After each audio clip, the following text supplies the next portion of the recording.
12 minutes past the hour. I think we should Yes, start sir. the class. Let me welcome everybody. And let's welcome the man that was sick. Mr. Adewale is back with us. We hope you are fully recovered. Or are you trying to dodge your assignment for today? Well, No, I'm not. No, not you. It was Adewale I was supposed to be presenting today. So if you did, then you just postpone your work.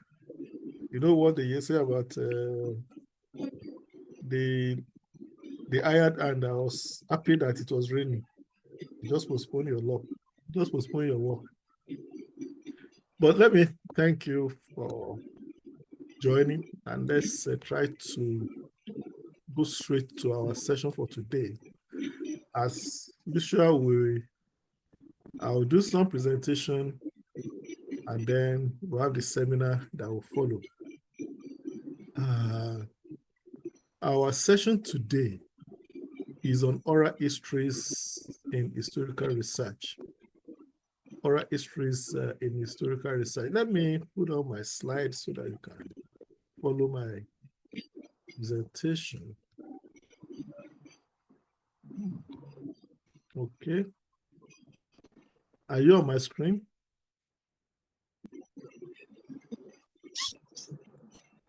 Is everybody seeing my screen?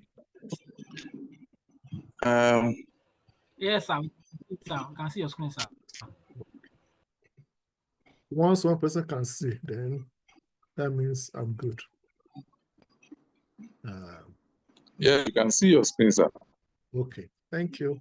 So we are looking at oral histories in historical research.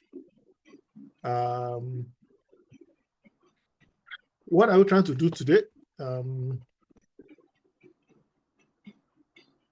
By the end of the session, you will be able to define oral history. If you don't know what it is now,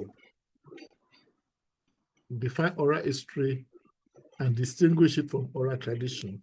I will come to that in a minute. What is oral history? What is oral tradition? What is the difference? And then understand the significance of oral histories in historical research, because it's a method of research. And how does it enable our work? How does it enable the research you are trying to do? How does it make your work easier? What does it contribute to your scholarship?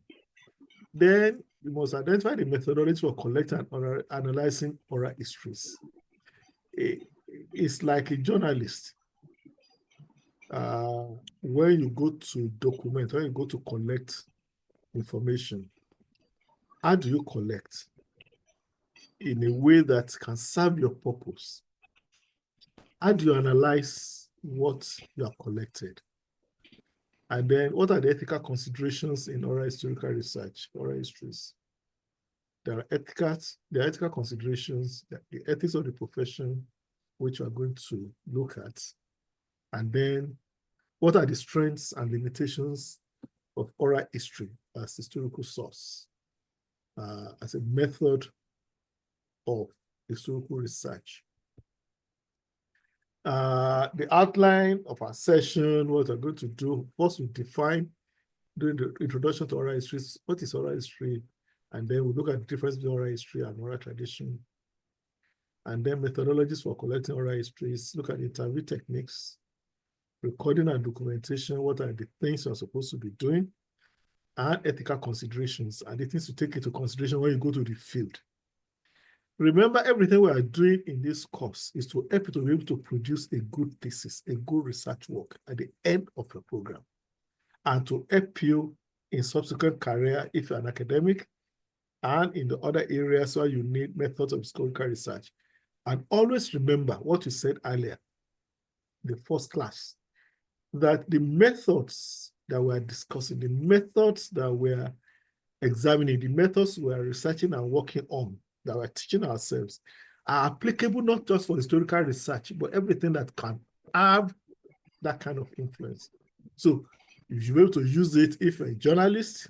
Some of us have been doing work for journalism. If you are working at an NGO, for instance, you should be able to apply the same methods. So if you're going to do oral interviews, if you're going to collect oral data for your work as a journalist, you're going to collect oral data for your work as a program officer for an NGO, as a documentation officer for an NGO, you are going to collect oral materials, oral sources for a project that for which you have been commissioned. What are the techniques you apply? What are the things you take into consideration before you start? What are the things you take into consideration when you are doing it? And then what are the ethical considerations that should be at the back of your mind? Because it's not just enough to have the skills, but you must be able to respect the boundaries. And then what are the advantages of oral histories, the challenges and limitations, and then we complete the mark, and then our what do you call it? Seminar presentation. So let's start. I gave the discussion points since last week. I was even Yes, sir. Yeah. What is oral history? I want your what is oral history? Let's have contributions from the class. What is oral history? Yeah. Yep. What is oral history? Unmute yourself and speak.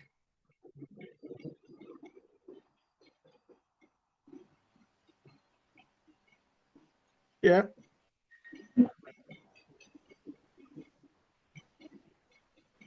You're muted.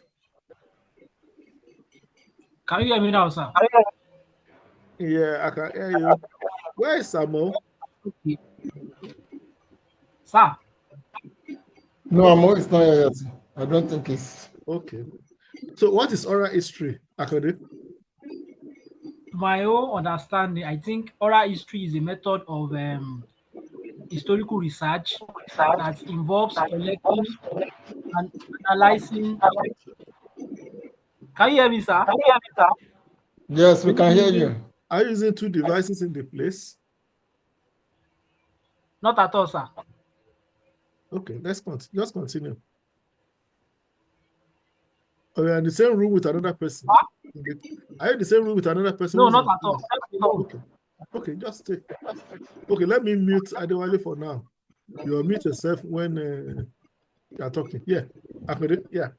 Can you hear me now, sir? Yeah, continue, yeah. Okay. To my own understanding, I think oral history is a method of historical research that involves collecting and analyzing past events through the words of mouth for our writing, sir. Okay, Just like the English meaning of oral. okay. Good attempt, yes. Additions, Adewale?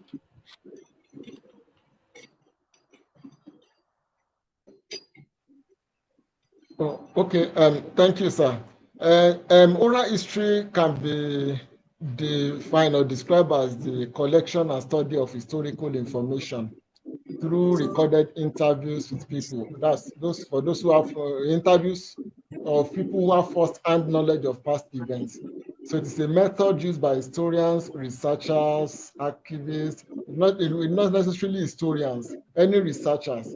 It is a method used by any researchers to preserve personal experiences, memories, and perspectives that may not be found in written records.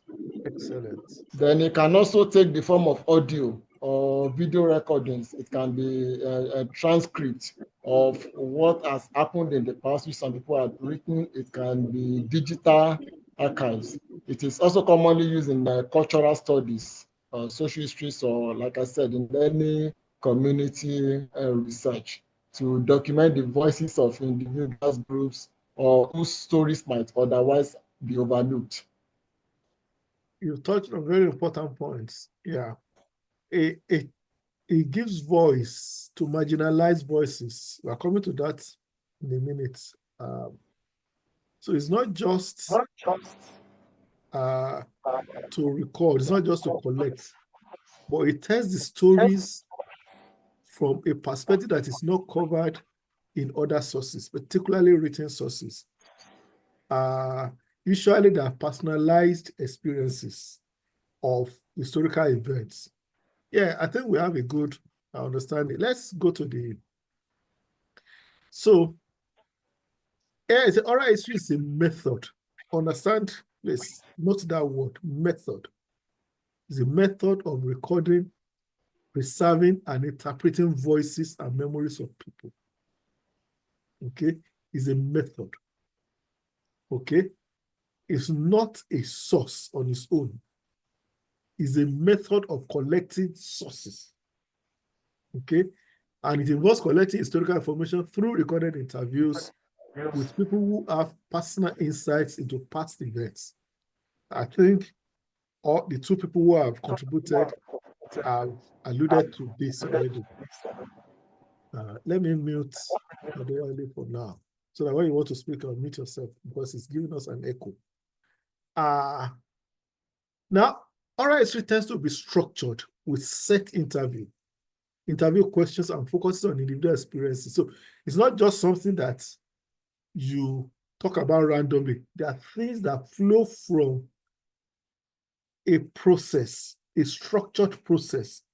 You can have structured questionnaire, you can have semi-structured, you can have unstructured, but there is a process of collecting the data based on what you are looking for. And then I said oral history is not the same as oral tradition. Who can tell me the difference between oral history and oral tradition?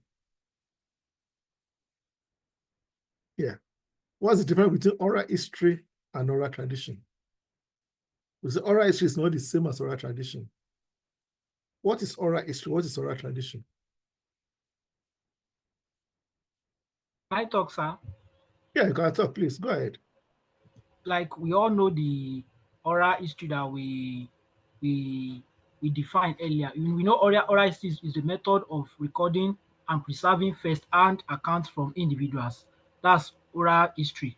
But oral tradition, as it means with the English meaning, when you say something is a tradition, so I think it's a way of transmitting past events through cultures, myths, stories, and belief and all. Excellent. Very well done. Yeah. Anybody wants to add to that? You want to add to it? What's the difference between oral? Yes, sir. Can you hear me, sir? Yeah, if you want to Can talk. you hear me, sir? Yeah, go ahead. Yeah, We good can't day, see sir. you. The difference I would like to add is that oral history itself is the account. Is the account, while the tradition is the means of transmitting it from one generation to the other. That's my addition, sir. Okay. You say it's the account. What do you mean is the account? What do you mean is the account? From our definition. Yep. Anybody wants to add to it? Now, let me say something very simple and grab this with your two hands. The easiest differentiation between oral history and oral tradition is that oral history is a method, oral tradition is a source. Okay? Oral tradition is a source of reconstruction, it's a source of materials, it's a source of information on the past. Oral history is a method of collecting. Do you get the difference? So while oral history is a method, oral tradition is a source. And you are more likely to deal with oral tradition under historiography. Our mentioning of oral history here, oral tradition here, is to be able to distinguish and to be able to relate it to oral history. On its own, oral tradition is a source of history, which is part of the historiography. So when you do historiography of Nigerian history, we will proceed from oral tradition to pre-colonial accounts, to colonial archives, to newspapers, to all sorts of sources. It's just another source, okay? That's the basic difference. Have I made some sense to you? Am I communicating? Yes, sir, you are. Okay. Yes, sir, you are, sir. Okay. So now, so I would say, what are the differences between oral history and oral tradition? Oral tradition is a broader concept. It's wider than oral history. It's a broader concept that involves passing down cultural narratives. I think either it was Akande or Adewale that mentioned this. Passing down cultural narratives meets legends, songs, and customs across generations, transmitting the culture, transmitting the history, transmitting the legends of the society, how they came to be, what happened, their songs, their customs, across generations through the spoken word. Okay? And again, that is also collected by the historian as a source through the method of oral history. Oral tradition is a communal process. It's not just one person, unlike oral history, which focuses on oral recollections recorded in interviews. While oral history is about individual experiences that people narrate, that people tell their own perspective, their own side of the story. If, for instance, you want to talk about the Nigerian Civil War, okay, and you want to speak to a soldier that participated in the war, it can give you perspectives. Let me say, oh, I was part of the troops that fought at Ore, Oleku Ijaore. Okay, that I was part of the team, I was part of the group.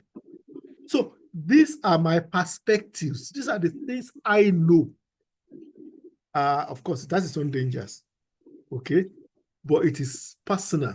Whereas the oral tradition of a community is not just, you may be the one, maybe you are from the royal family, maybe you are from the house of the Babalawos in the community, maybe you are from the house of the local historians of the community, and you are socialized into the process. So you can speak for the community, but it's not about you. Who is annoying there?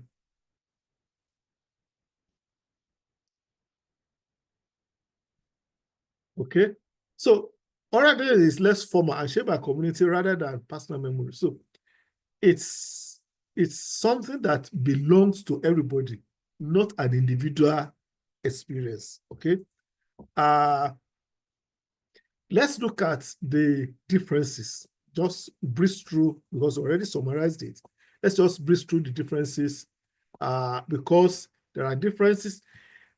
And at this stage, if a Part 3 student of history should come to you, okay, to explain the differences, you should be able to easily tell them. Because Part 3 students in the department now, in their second semester, they will take this course, but at the elementary level. They also do better local research.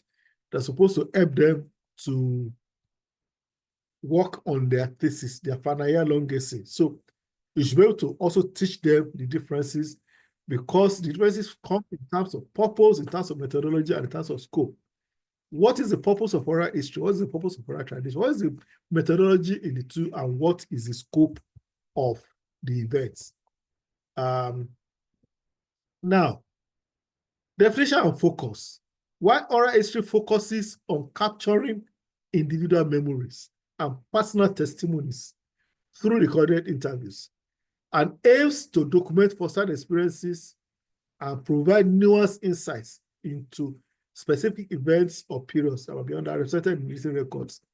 Oral tradition, on the other hand, refers to collective body of narratives. I think I've mentioned that.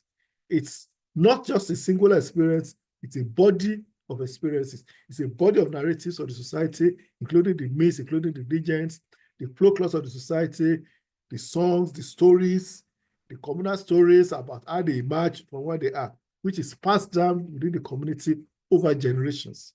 Okay? And the primary purpose, the goal, is to preserve cultural identity so that you know who we are, how we came to be, That is the purpose of oral tradition. So that there is a connection between our past and our present. So preserve cultural identity, social values, and communal history rather than pinpoint factual details. So it's not about one person. When you are writing the history of Oyo, and you are looking at the era of Basharun Gaa, nobody is alive now that can tell the story from individual perspective, that can give oral history, that can give interviews about the period. But the communal recollections have been transmitted through oral tradition up to this age. Let's go on. So what is the methodology? The methodology of oral history is to use structured interviews where historians or researchers record the personal accounts of individuals.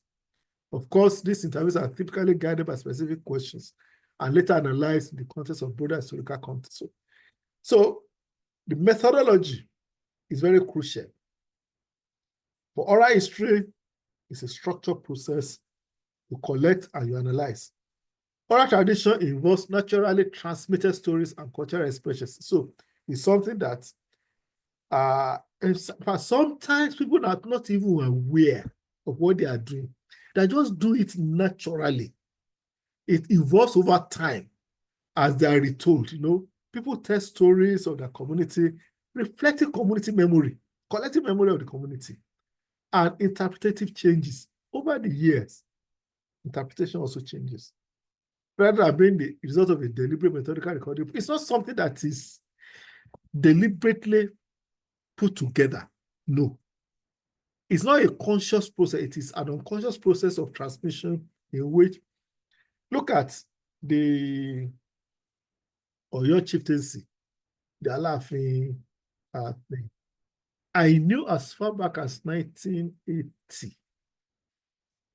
I mean, it wasn't because I was reading Oyo history, it was because I was researching into Ipetumudu history, that every Alaafin collects its sword of Victor, his warrior son called Ida Adashe, from the Ipetumudu. The sword comes from Ife and is handed over to the Ipetumudu, who hands it over to the incoming Alaafin for you. I knew that as far back as 1980. As part of the history of Ipetumudu. They were narrating their significance in the context of Yoruba history, that all the children of Odudua who left Ife in the dispersal actually dispersed at their last meeting at Ipetumudu. So they were the rallying point. So they were contextualizing their own presence. So it's not something that was told to glorify an individual. It's about the community's relevance in the history of the society. I hope I'm making some sense to you. So it's not about you as an individual, it's about the community. Then, source and accuracy. Of course, oral history relies on individual accounts, individual collections, which can offer in-depth and personal insights. However, these accounts can be subjective and influenced by personal biases or limitations of human memory. We'll come to the limitations later. Because the way you narrate something involving you is likely to be in a more positive light. Nobody is likely to say I was the weak link in the process. Let's go back to our story of the Nigerian Civil War. If at the Battle of Ore or Battle of Abagana or whatever it is, some soldiers became weaklings and the troop lost, by the time they're telling the story, they won't blame themselves. They will say it was me that chickened out, I ran away, I were conquered. No. They will tell the story in a way that's, that war was something else. We fought until we could no longer fight. If you watch Baba Salah Oleku Jare, and they tell stories to glorify their participation. And that is the essence of individual communication on this matter. Nobody will tell a story that will indict him. He will rather indict the larger community. I don't know whether I'm making sense to you. So when you are taking oral history, when you are interviewing somebody, always have it at the back of your mind that the man may not even be telling you the truth. It's a good precaution. I'm not saying that he's not telling the truth, but have it at the back of your mind that that's why you have to cross-check what they are saying with other extant materials on the same period, on the same event, on the same issue, on the same matter. Am I making sense to you? Oral tradition, on the other hand, represents communal narrative that blend historical events with myth, symbolism, and cultural embellishments. Okay? While it might not provide precise factual accuracy, it offers valuable context about how society views its past and values its traditions. That is about our perception of our past. Again, it could also be embellished. Chief Rolubagbe, are you there? Is Chief Rolubagbe online? I'm not sure I can see him. Oh, it's not yet, sir. He was online. What happened? No, yes, he was here. I'm sure he will be back. Okay. I was going to ask, is there any Jesha person online? Is there any Jesha person online? My mother is an Ijesha. No, I want to ask a question. There's NY in Elisha, right? Yes, sir. Yes, sir. There's NY. And there's NY in Ife. Yes, sir. What is the origin of the name? So I don't know. Maybe Kabiyesi will be in the best position. No, my mother is not from Elisha. She's from Ijesha. Okay, but try to find out the perspective of Enua from Ife and from Elisha. Understand what I'm saying? They are telling the same story, different stories, but find out the perspective of Enua from Ife and from Elisha. The Elisha man will tell you that the Enua in Ife is the boundary of Ijesha town. That it is Enu Ileowa money. This is the boundary of Owa's land. But will you agree that that's the interpretation? That's not what I'm saying. So even in communal history, even in communal story, they also look at taking advantage vis-a-vis their rivals. So when you read Samuel Johnson's History of the Yorubas, almost every other group, apart from Oyo, condemned the story. That the history was written from the perspective of who? The Oyo perspective. That everything glorifies Oyo and undermines the other communities. Let's run. Our time is good. And then the purpose in historical research. Oral history is employed to fill gaps in historical records by providing details, personal perspectives, and is especially used for documenting a sort of marginalized groups or events that lack formal documentation. Somebody said, I don't know who was saying it, that it gives voices to unheard people. That marginalized voices can be captured by oral history. So when you read the story of somebody like Ademoyega, Why We Struck, okay, it tells the story from the perspective of people that were not even reckoned with by the society. So we read Obasanjo's account of what do you call it, of what happened in 1966. And I've been quite I said my command. My command. No, that was his what do you call it? you see what account. Account of Nigerian Civil War. Yeah. And when he was challenged, he said, I wrote about my command, but I wrote about yours. You know what that means? He was writing from his own perspective. That's his own interpretation, which favored him. Yes, sir. Yes, sir. And say, go and write your own. That I didn't say our command, my command.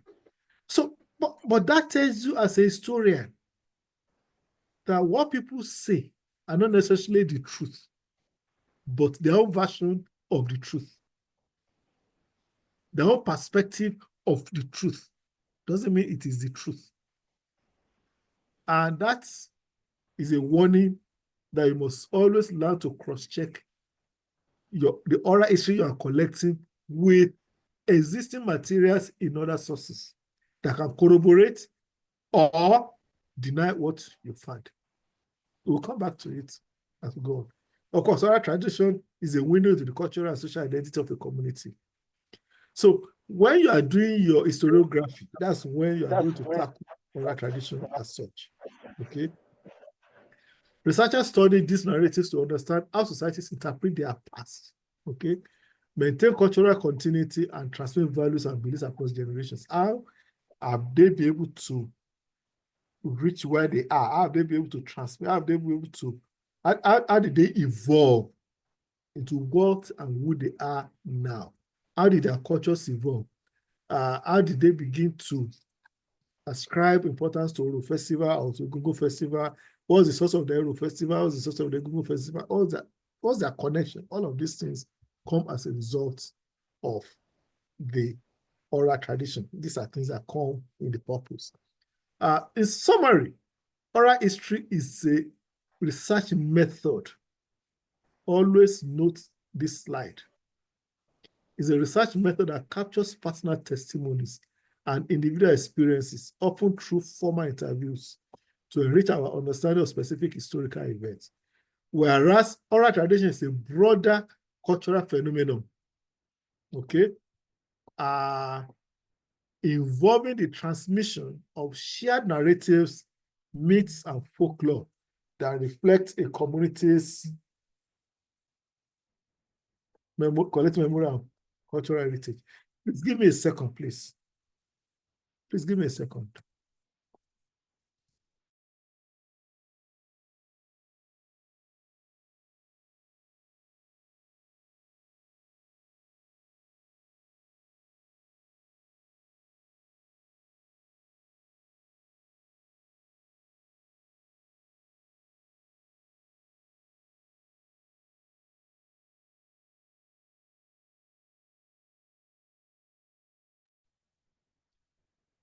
So let's go on.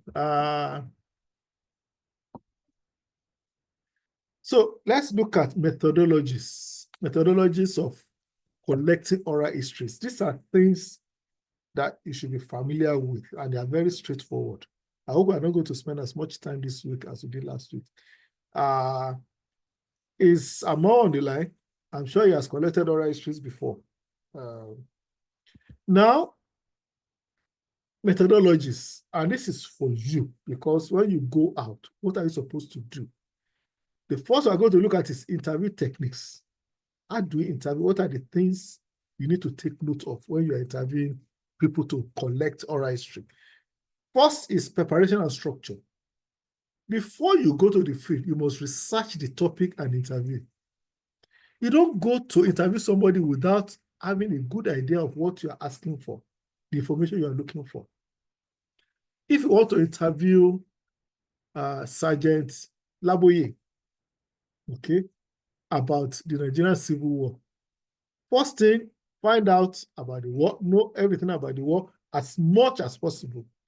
And then the area of the Civil War that you want to focus on, that you understand that the man has information that will help your research, for which there's nothing, or maybe there's little in the archives. Maybe you want to look at the contributions of Ijesha soldiers to the Nigerian Civil War, okay? What role did they play in the Nigerian Civil War? You want to look from the Ijesha angle. Were they supplying palm oil to the soldiers? Were they supplying food items to the troops? Were they protecting the Biafran or the Igbo members in their community. Okay. Take, for instance, in my town, okay, the sexton in our church, was an Igbo man. My brother was a soldier. He was in the Nigerian army. My uncle was a soldier. My cousin was a soldier. And we are all living in the same compound, the same area. And we had our sexton and Igbo man. And we were the one that protected him throughout the time of the Civil War. Nothing happened to Babakwa. Now, I want to do the history of Igbo communities in my area, or Igbo people in my community during the Civil War. Of course, I have to interview him. Of course, I have to interview the soldiers that ensure that nothing happened to the man, and I have to interview the people that are around the place. How we are making. So you must know the background. You must know the issues. And the person you want to talk to, is he speaking from the perspective of the victim? Or is he speaking from the perspective of the beneficiary and the, what do you call it? The man that, the benevolent individual that protected him. Do you understand what I'm saying? So research the topic, research the interview, you know the perspective they are speaking from. Then develop a clear set of open-ended questions. Now, some of you have done journalism work with them, you have done history before. When you go to interview people, your questions must be open-ended such that it can permit follow-up issues. So somebody asks a question, watch out for possible clues to other matters that you have not even noted in your structure, okay? So your questions should permit your interviewee, the person, your subject of oral interview, to share detailed narratives and allow for flexibility to follow unexpected insightful paths. So there are times that the follow-up question, the follow-up matter will be more, how do I put it now? The follow-up matter will be more useful than where you started. You know, sometimes in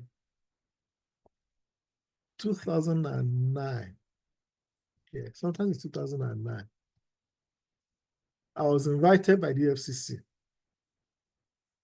The opposition party in the state had petitioned the FCC that the university of which I was vice chancellor was a conduit for the PDP to be making money for the state and for the party, and that the money we were collecting from local government was being spent on that. So they petitioned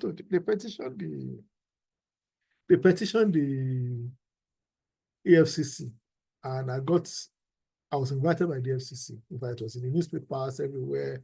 My staff was scared. They saw the thing. I got to the office that day and everybody was quiet. I didn't even know what had happened. I didn't know that they are saying the newspaper report inviting me to AFCC. But where am I going?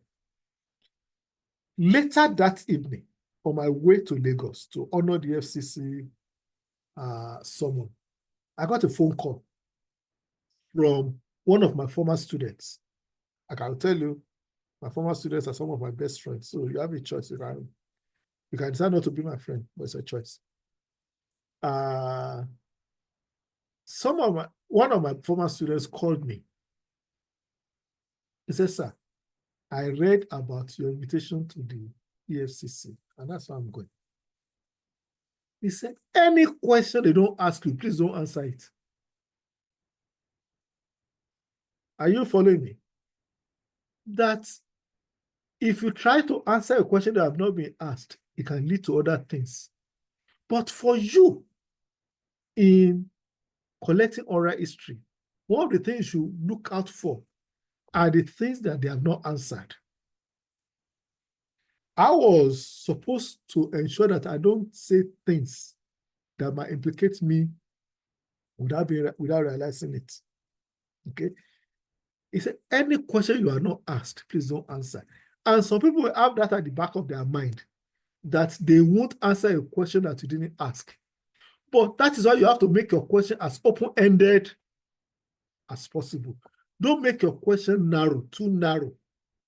Let it be something that is flexible, that will allow your interview to say things beyond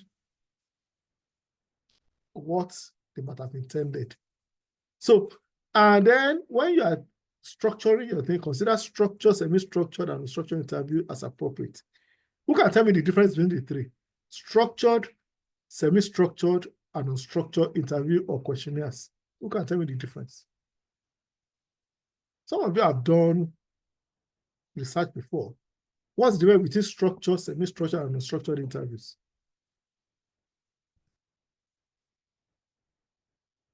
Amo? What's the difference between structured, semi-structured, and unstructured interviews? Good afternoon, sir. Yeah. Let me cite an example to buttress. Before you start. Hello, sir. Oh, hello, sir. Yes. I just want to use example to explain the question that you posed to me, sir. Okay. Let me allow you. Okay. Sometime in 2011, we were doing research on St. James's Cathedral Church, and the officials of the church decided to give us, I think they gave us about 20 names. Some are, past officials of the church, some are elderly members of the church. So I will use, the late Bishop Olajide as a case study to answer this question, sir. So we were asked to interview Bishop Olajide on what really happened in the church. So, sir, are you with me, sir? Yeah, I'm listening. So we were, permitted to interview Bishop Olajide. So we went to his house. When we got to his house, our intention before is just to ask him, his tenure, some of the things that happened during his tenure, and some of the way they were able to develop the church and all kind of things like that. But by the time we got there, we discovered that while we were asking him something that has to do with St. James's Cathedral, Bishop Olajide decided, in one way or the other, decided to take us to, what is happening in the diocese that indirectly affected St. James's Cathedral, and also the politics that, we are not asking more, and also the politics that is happening between the three churches, because he happened to be the provost of that cathedral, and also, the bishop of the diocese of Ibadan. So on that process, he was able to give us some things, some hints. Apart from our question, got to a stage you just have to decided to put our question aside, because he's taking us, he's giving us. In fact, we have a chapter already on in the work called the cathedral, the building of the cathedral saga. So we're looking of how to structure our question, but he decided to give us the information, not something that we are planned for, but he decided to give us, even before we know, he decided to bring record to buttress what he's saying, that this is what happened, this is what happened. So what I'm trying to say is that when a researcher is trying to interview, a personality, it's not necessarily that maybe you prepared for some things, but indirectly, they may, the informant may even desire to take you to something, but particularly when you are a little bit careful, and he decided not to interrupt them.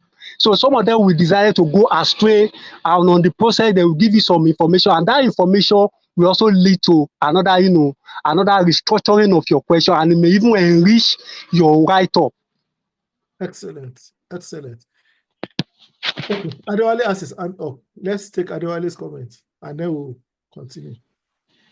Oh, okay. Thank you, sir. I think the difference between structured, semi-structured, and unstructured interviews lies in the level of organization and flexibility in questioning.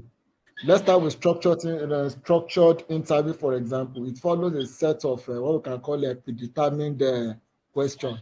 For example, you can ask, okay, well, if you in a job interview, for example, you ask people what are your strengths and your weaknesses. So that means the same question you ask the same set of people. So it's common in job interviews and surveys. So it offers consistency and even to compare something across responses. That is what the first person said and what the second person said. So you are likely to ask the same questions across board. But for the semi-structured, it has a mix of predetermined questions, and it's always an open-ended question. So that is, it allows flexibility. It can enable us to explore relevant topics based on respondent answer. We can always follow up based on what the respondent's answer was. So, for example, if you ask somebody to tell you what the challenges he or she faced at work and how he or she handled it, whatever the person says might lead to further questions. So then. So this kind of for the semi-structure is, in fact, when it comes to qualitative research and in job interview, so we usually make use of this because it helps us to get deeper insight into what the respondent is actually going through.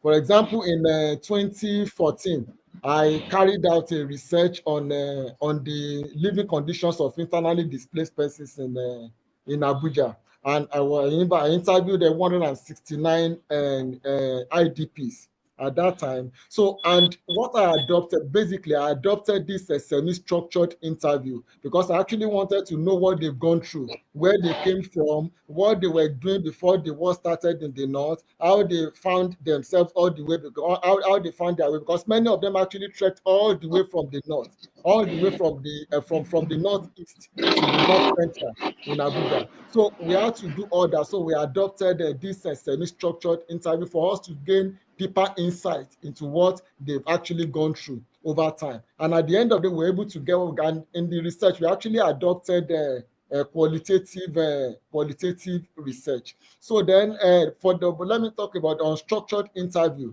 For the unstructured interview, it has no predetermined set of questions guided by the conversation flow.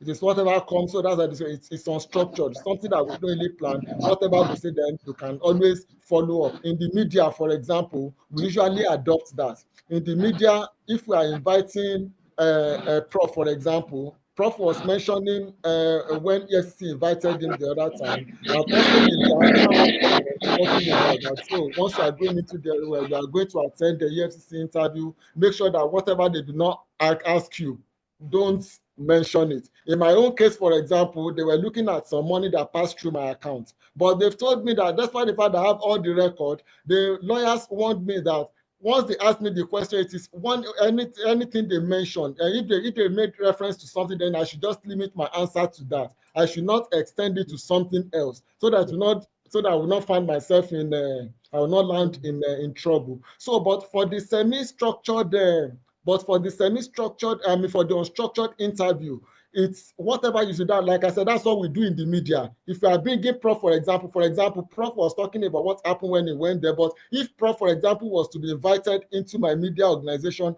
all the presenters have to do, the anchor of the programs have to do was just to know the background of what happened in Osun, and for them to just have one or two questions ready. So whatever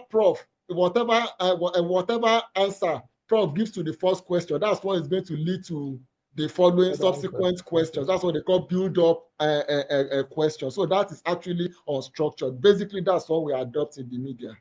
Excellent. So you've answered my questions. For me, it's always an advantage. Be prepared. Have your questions ready. But don't be boxed in by the questions. You understand what I'm saying? Don't let your listed questions limit you to thinking ahead as to what other things you can ask in the process.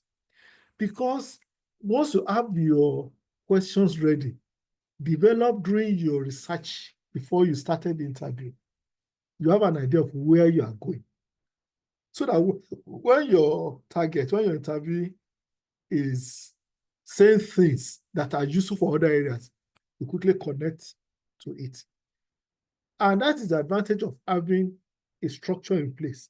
But don't allow yourself to be boxed in by the structure. There are instances when the unstructured interview will work well, but in most cases, I'll prefer that you have your plan, but be open-minded. Be ready to interrogate the answer. Sometimes people just ask questions and they are recording. And when the one finishes, next question. I don't know whether you've had that experience before. The journalist comes to interview you. He has his notepad in front of him. Excuse me, can you tell us about your background? Number two, can you tell us about nothing to flow from the original question? It's laziness. And as a historian, you can't afford that because you might miss critical points if you limit yourself to the structure. But it's always good to be prepared. Don't go to interview somebody without having at the back of your mind the questions you want to ask. I want to adopt an unstructured methodology. Which unstructured methodology is laziness? When you have to use unstructured, it will be clear. But be sure that you prepare yourself at every point in time. Our time is good. Okay.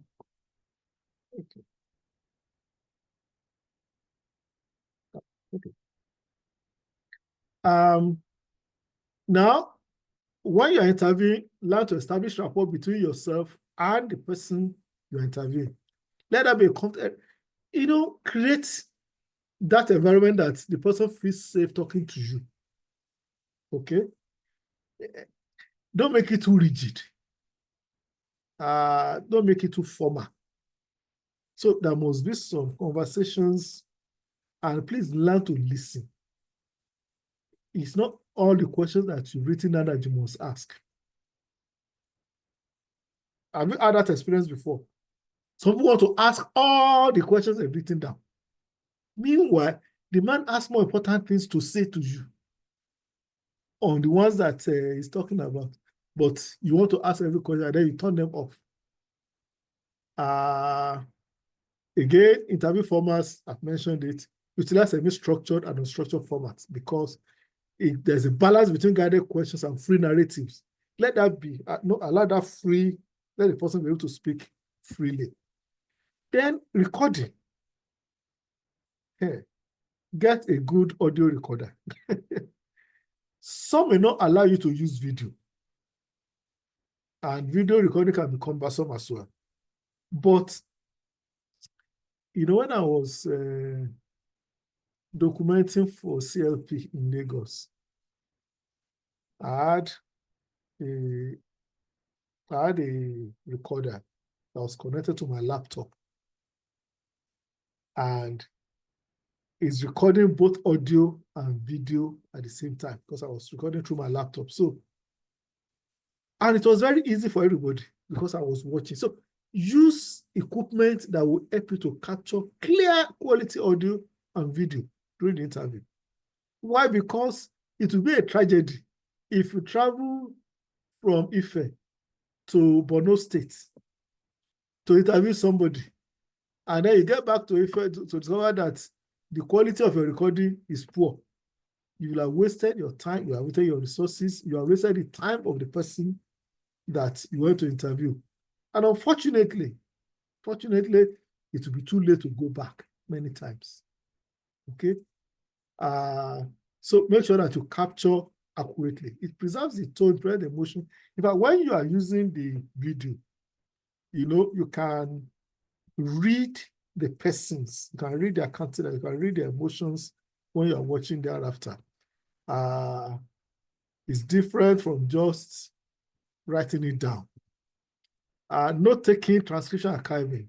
Of course, back up your interview with note taking. Am I making sense to you? I said, back up your interview with note taking. One, the notes you take may also help you to understand the context of some things that will be said later. Because when you are listening to the interview for transcription purpose, it's not just enough to transcribe, but must know the context of what was said and when. And your notes may help you. Okay. So take notes, but not just take notes, also summarize as you go along, because in case your recorder fails, you're your own. Then transcribe recordings meticulously, of course. Consider digital archiving methods to ensure long-term preservation. When I did some of my most extensive oral interviews, oral history collection, the online archiving of the record was not available. I would have put them online, personal, into my personal cloud account. But by the time I was investigating the fraud at the university in the South, I mentioned to you before, online archiving was already present. So all the documents I collected, all the interviews we did, everything is on my cloud account. So if I'm in Kutuwenji and there's internet, I can download. In the US, I can download. In Ilefe, I can download. So learn to do online archiving. If you have a Google account, Google email address, you have some 5 gig of online storage, which is nothing, actually, which is nothing, because some of the sessions I did, with training sessions I did for when I was training some corruption risk assessors, some sessions was heavy as 3 gig. So if you have 5 gig, it's just only 2 sessions that will cover. So you can also invest in online storage. It's good for you. So transcribe meticulously, consider digital archiving to ensure long-term preservation. Backup copies and detailed metadata, the date, location, interview details, get them backed up so that you know exactly when you conducted which interview, who you spoke with at a particular time, what was the topic, what was the subject of your discussion. And then supplementary documentation. Supplement your recordings with field notes. When you go and take notes, you went to interview IDP people in Abuja. If you had gone to Maiduguri, or you're going to Bama, or any of these towns where they came from, it's not just enough to talk to them. You can also capture live evidence to back up what you are discussing.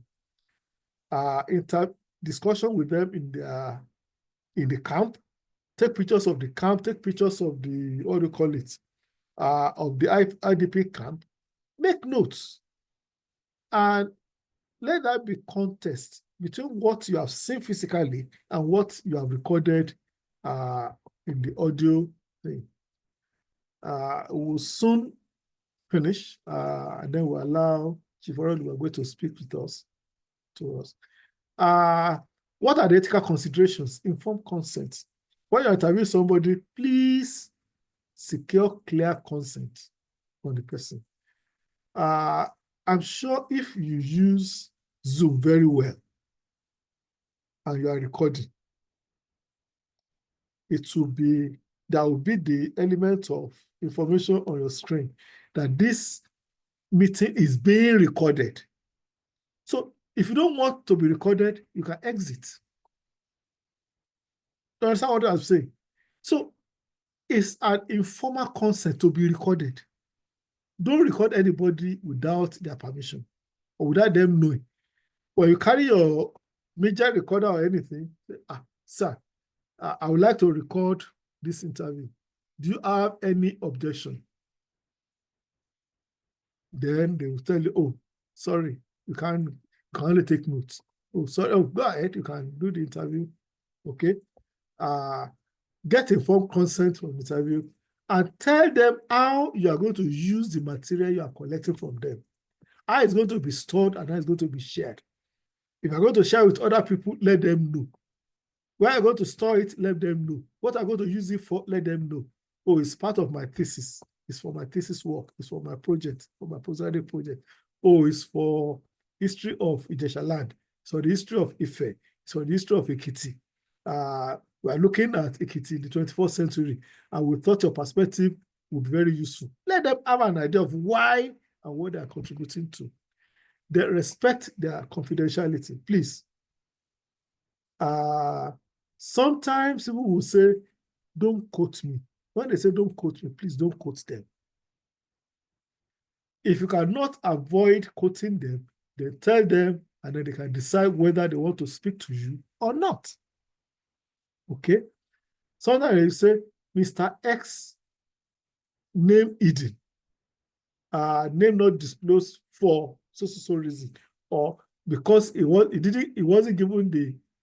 authorized to speak on the issue. But he's speaking to you because he knows you need information, but he doesn't want to be quoted or identified. Please respect confidentiality. Respect the anonymity that they're asking for. You must have read stories say, Bossede, no real name. Tunde, no real name. Ikechukwu, no real name. Is to protect the person so that I can then speak freely. Now to respect. And when it comes to sensitive issues, it's very important. Cultural sensitivity. Acknowledge and respect cultural norms. Don't dismiss the cultural peculiarities of a people that you go to interview.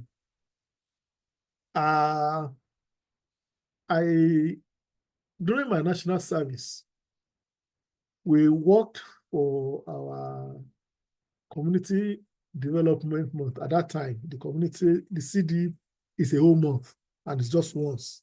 And you go and do a concrete project. We worked in a community where we went to build a bridge to connect them to a village, to give access to people in that village to come to town. Now, in the community were women who are still not wearing bra, who are walking about bare-chested. Okay? If you go to interview that kind of place, don't make mockery of their culture. Say, these bush people, they are still going about with their breasts all over the place. That's their culture, and you must respect it. I cannot make the mistake of taking advantage of them. If you get to have erection because you are seeing a woman bare-breasted on the road, then you have erection throughout because they are all over the place. And it's their culture. So you respect the culture, you acknowledge their culture, you respect it. Because it can also affect the way they respond to you. If you make a derisory remark, if you make a derogatory remark about their culture, they are not likely to listen to you or tell you the truth. Okay? So this involves being sensitive to the context of the interview's background and the nature of their stories. And then be sensitive to the person himself. Maybe this person had been injured during the war and it affected him and he couldn't function in a particular area. Be mindful of the kind of questions you expect him to answer. And if he says no, please, no is no. Then responsive representation, accuracy. When you interview somebody, please project them accurately. Don't embellish. Don't embellish. Don't diminish their story. Don't undermine their story. I don't know whether I'm making sense to you. Represent them accurately. Accurately is very important. It's part of the ethical consideration to be true to your source. Avoid misrepresentation or exploitation of the personal experiences shared. Please don't take advantage of the personal experiences they shared with you to put them in an unfavorable light. And learn to balance personal memory with historical facts. The memory they are recollecting, learn to balance it with existing facts that you know either is true or is already in existence. If you can follow all this, it will ensure that the oral history is collected in a way that respects the interviews, preserves the authenticity of the narratives, and contributes valuables to your research. Oral history that you collect must respect your interview, the person you are interviewing. It must preserve the story, the narrative, and must contribute to your research. If it doesn't do any of the three, you have wasted your time. Let's finalize. Let's finish. What are the advantages? What is the importance of oral histories in historical research? Let's even ask ourselves, what do you think are the advantages of oral histories in historical research? What are the advantages? What is important? What are the advantages? What do you think from your experience? What are the advantages? Quick one, quick. Some we have mentioned earlier. It's just to connect them together now. What are the advantages? Chief, we can't hear you. Okay. Hello, sir. Okay. Chief wants to talk. They will come to you. Oh, okay. Go ahead. Yes, one of the advantages is that for oral history, we get to hear information directly from the source, which can be termed as the primary source of information for historical research. And what's the danger in that? Well, the danger in that, again, sometimes is that the narrator of the history may be giving a biased information. So you have to be careful. It gives you the perspective of the individual, but be very careful because it can be giving you a biased narrative. Yes. What are the other advantages? Adewale, you're about to speak. Okay, yes, sir. One of the advantages is that it fills gap in written record. Yeah. It fills gap in written records, particularly for those aspects of the history for which there are no documents. There is no documented evidence. Okay. Any other ones? We'll rush through now, but what are the ones? What are the possible advantages? You already spent our time. One of the advantages is that it also adds emotional depth and human perspective. It helps us to understand how people feel because through the direct conversation we have with them, so it makes us to know how much the issue affects them. So it reduces personal feelings and emotions. Have you interviewed people before and you see tears coming from their eyes? Because they recollect things at a deeply personal level. Yes. And they begin to cry. Some, they recall some events and they will look back and smile. The personal emotion, you cannot capture it when you write. You can only capture it when you see, when you share, when you are discussing. You can try to not transcribe, but it can also influence your interpretation.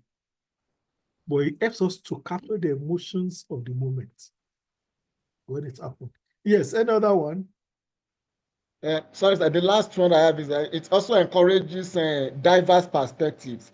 For example, Prof was talking about the Civil War, and a lot of books have been written especially by the actors who actively participated in the war. For example, we mentioned My Command earlier.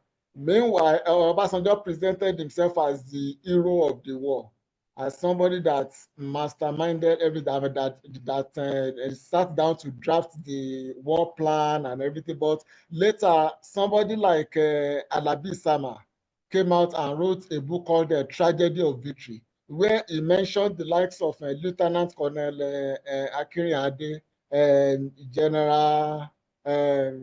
He mentioned a lot of people who actually joined them in fighting the battle with series of evidence, with written evidence of how they actually fought the battle and how when Obasanjo eventually came in, how Obasanjo himself was not even there, how it was himself and Lieutenant Colonel Akinrinade that actually went to him, and at the first time they even got there, Obasanjo even rejected it because he was afraid.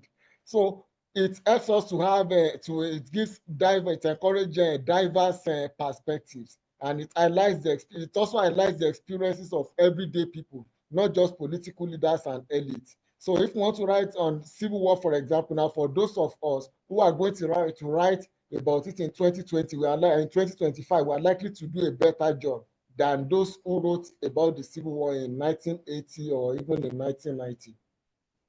Yeah, that is something that is contestable. Why? Because a lot of processed information are already now in the domain, in the public domain. And when the information is processed, you have to be careful with writing with interpretation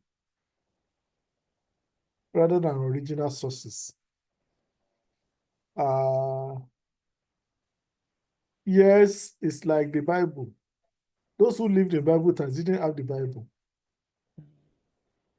Those of us using it now, we are reading from the experiences. We're able to write about it. We have better understanding. We know why God gave them what He gave them.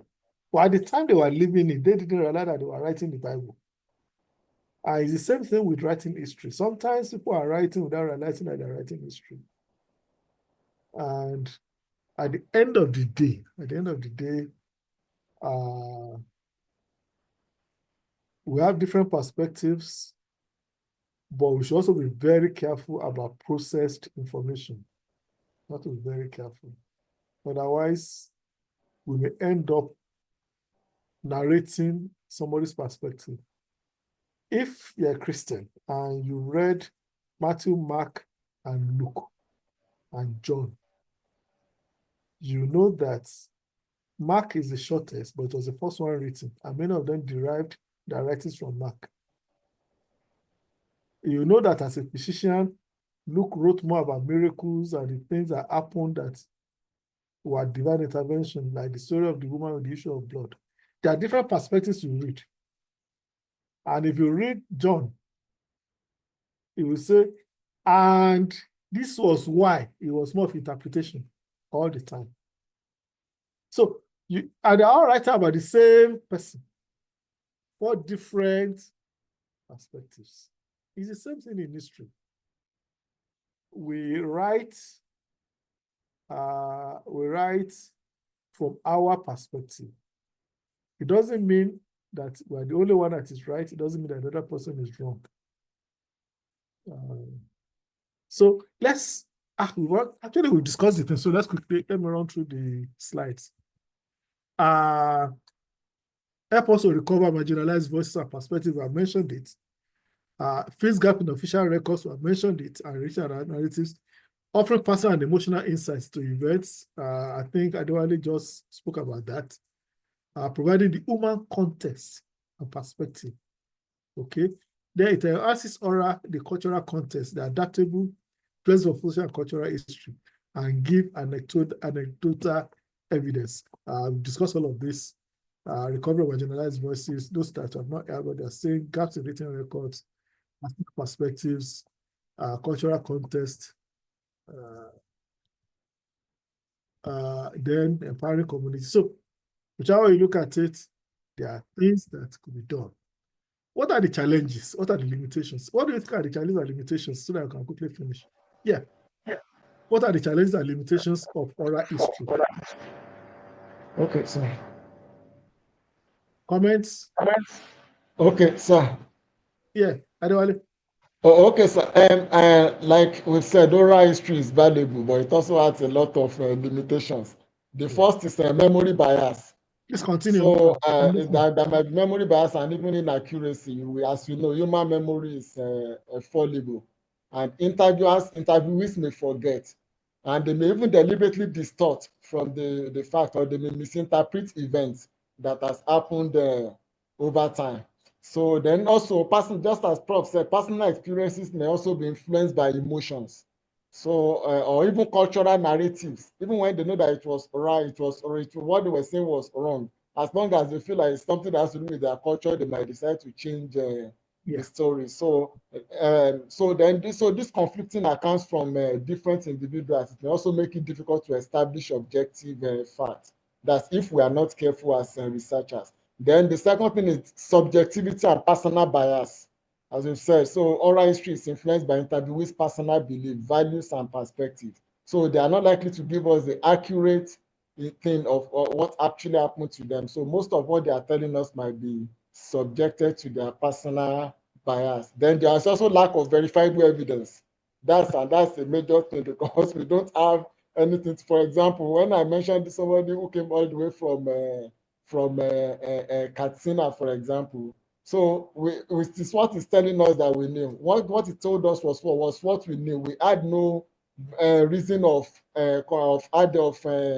checking that with other facts. So there's lack of verifiable evidence. So unlike recent evidence, even those who actually came to Abuja by road and through by vehicle, so they can tell us that, oh, we trekked all the way from Katsina to Abuja. So whatever they told us is what we are going to write. If there's not taken. So there's lack of verifiable evidence. Then selective storytelling is also another major issue. Then there's also ethical and legal concerns too, as far as oral history is concerned. Selective memory, selective narration, Yes, sir. deliberate forgetfulness. Oh, we had a session of the Academy of Letters seminar on memory forgetting, remembering forgetting in history. You should have attended that seminar because it tells you how we selectively remember, what we choose to remember, what we choose to forget. And these are issues you've covered. So memory reliability and biases is sometimes it's not deliberate. People forget. And the other aspect is memory loss. Memory loss. You know, so sometimes it's not as if they choose to forget. It's because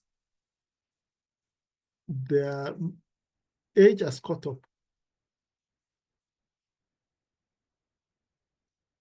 You know, somebody was telling a story about something I was involved in. And I realized that it wasn't accurate. But I couldn't tell him. So I had to try to be getting the story right so that I can recollect. Okay, that was it. But if I told you so that it was lying, do you think we'll have there was a trip we had to UNESCO in 2007. And the person I would travel together is a big man. Was recollecting the story. He said we went to UNICEF in 2004. I said, no, it wasn't UNICEF, it was UNESCO. But I couldn't tell him straight because he's a big traditional ruler. So I had to retell the story in a way that he will remember what. So now to say, oh, thanks for reminding me of our visit to, that kind of. So it's not as if it's not as if they wanted to tell a lie. It's not that they didn't remember the truth. Of course, subjectivity, emotional influence. Interpretation is very important because people interpret in different ways. Then the context. Then the last issue which you have not spoken about is language barrier. Accessibility and language barrier. Language barrier because sometimes communication can be difficult. If you don't speak the native language of the person you're interviewing about their culture, then you may have some trouble. Even when you learn the language, you may not be able to understand the deeper context of the language.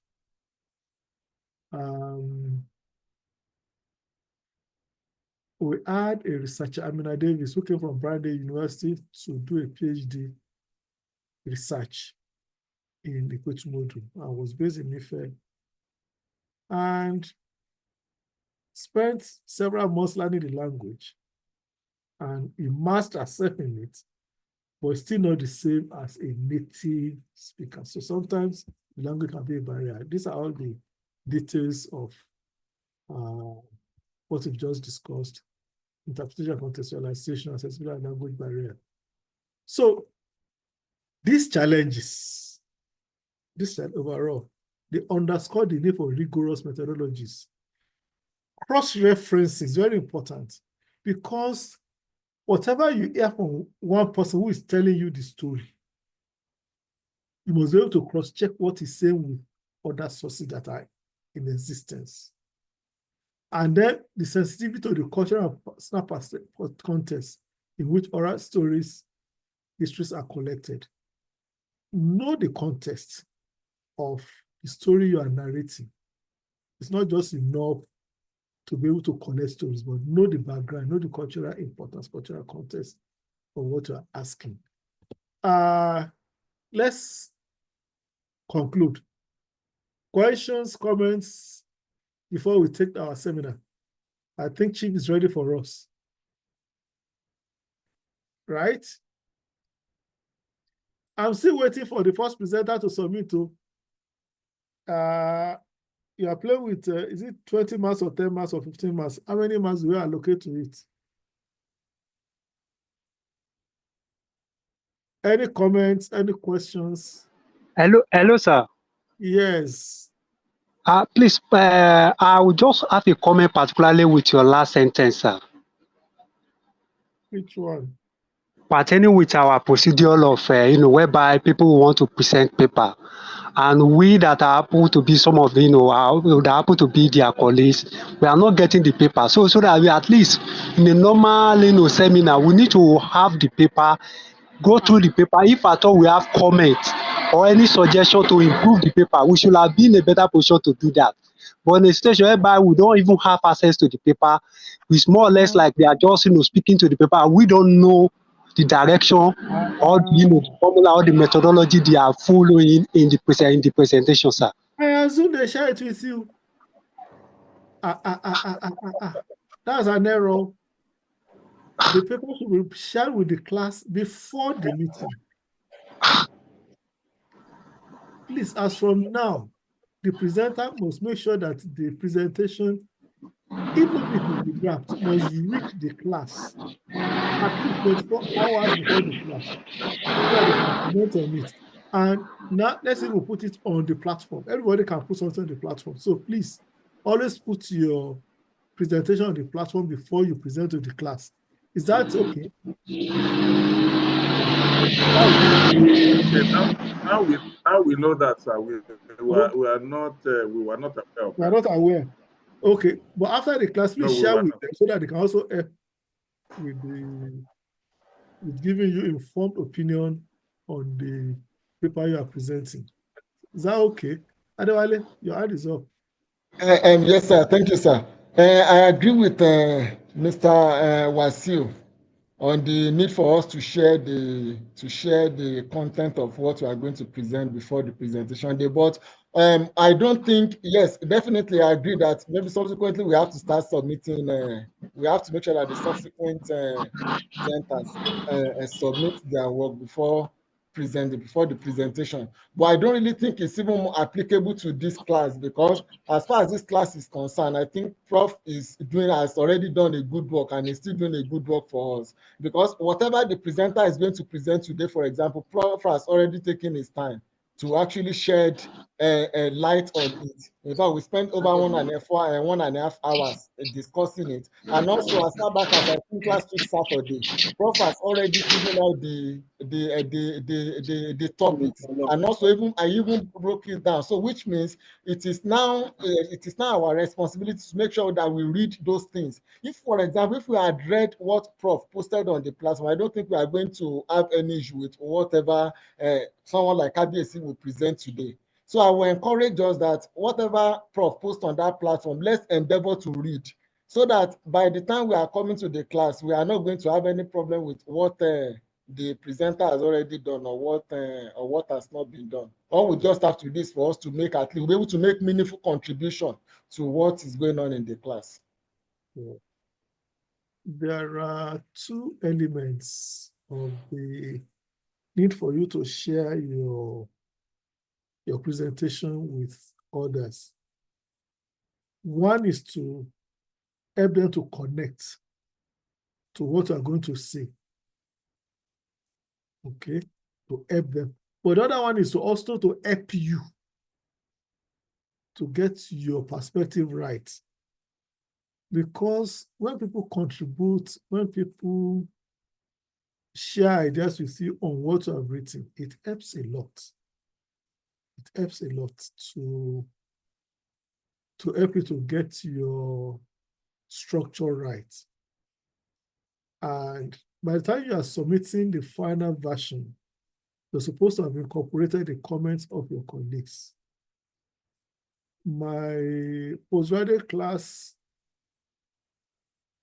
historiography class, we wrote and we made copies for all members. You know, those times it wasn't the days of online interaction or soft whatever.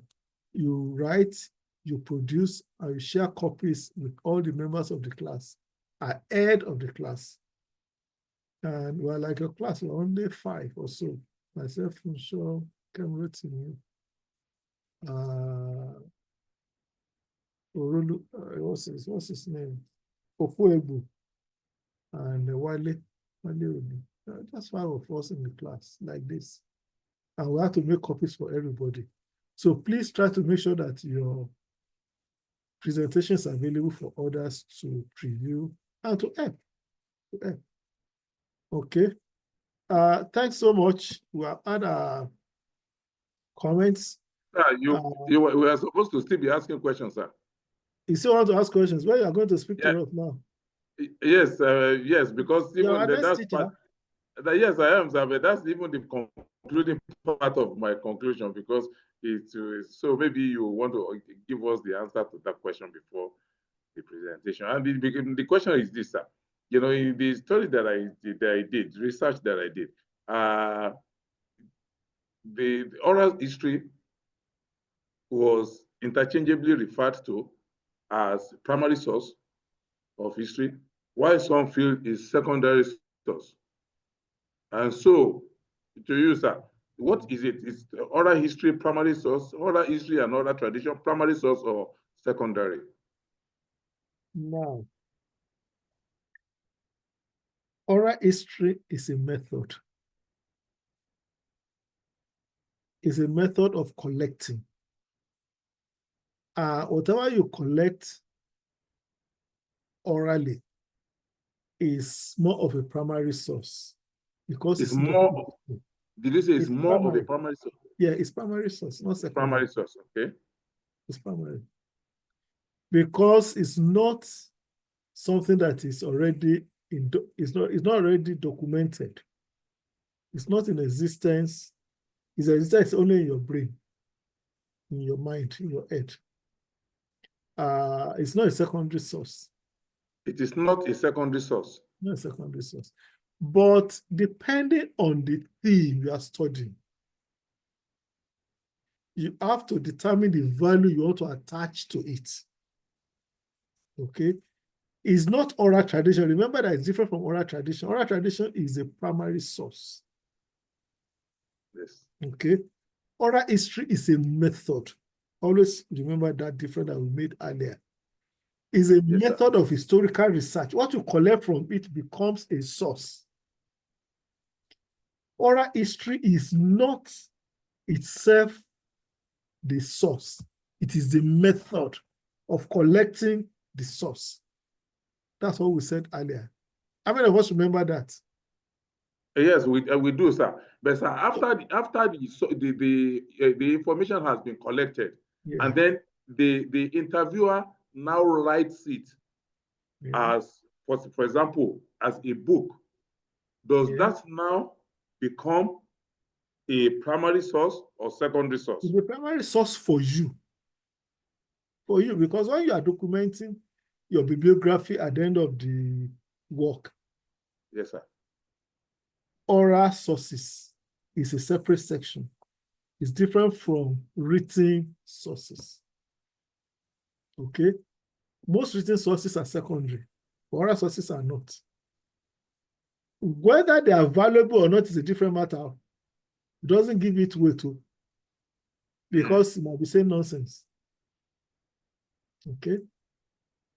So, have I answered your question or have not? Or you want to answer it for us? Sir. You have, sir. Yeah, you can answer it for us, actually. This is a postgraduate class. I'm not the only source of knowledge.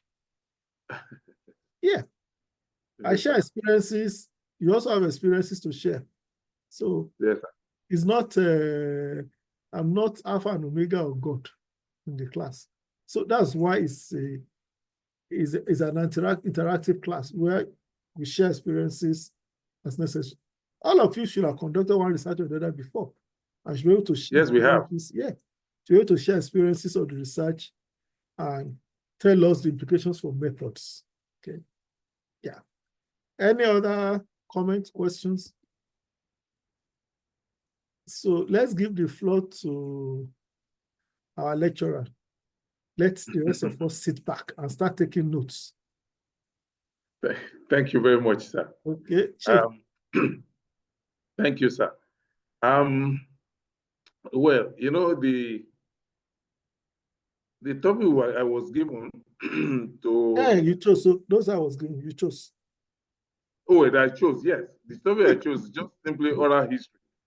It didn't say, for example, write about the influence of oral history on this or that. It just says oral history. So I'm just going to, so that's the topic. Now,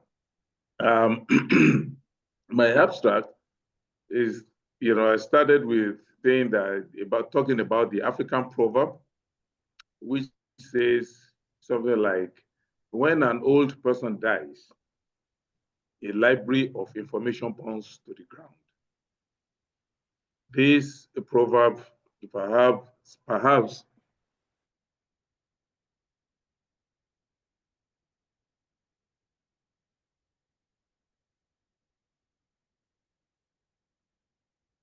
If I was frozen, no.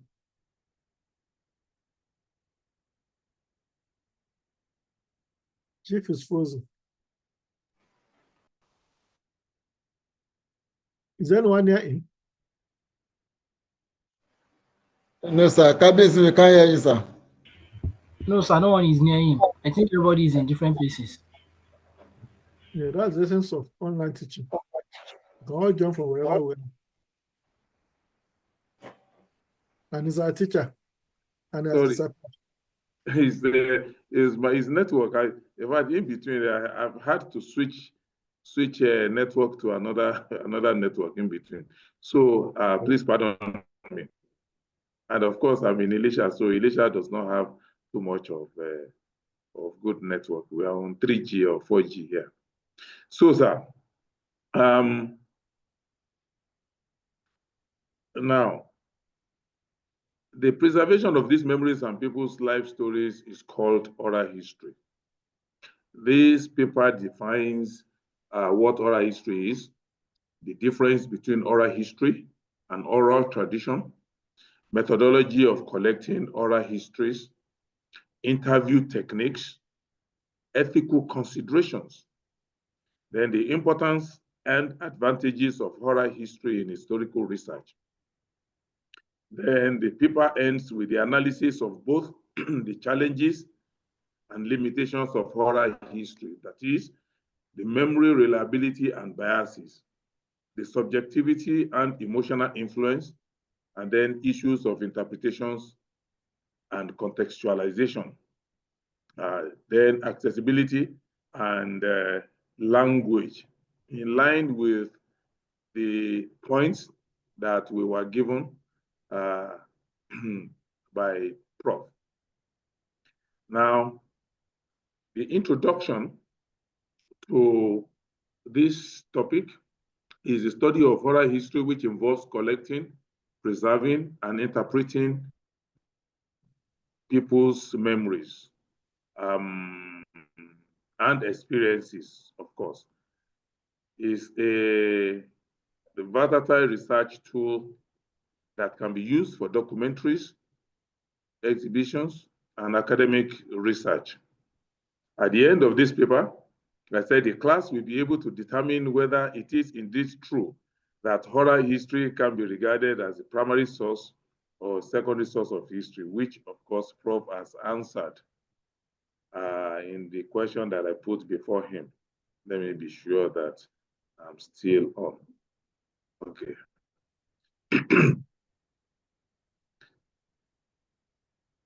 Okay, so We start with the question, what is oral history? Of course, Prof, you know that most of the things that we are talking about now, you have already defined everything in the class that we have just taken. So I'm just following suit. Now, oral history can be defined in 3 different ways. The first term, oral history can refer to a body of information that each person has logged in his or her memory over time. Of course, one's memory essentially represents some of a person's life experiences. And of course, in life, no one remembers everything that he or she has lived through and can recall. So this is the type of information that the African folk proverb that I referred to above is referring to. And of course, this disappears upon someone's death permanently. Then the second definition sees oral history as a body of literature as opposed to literature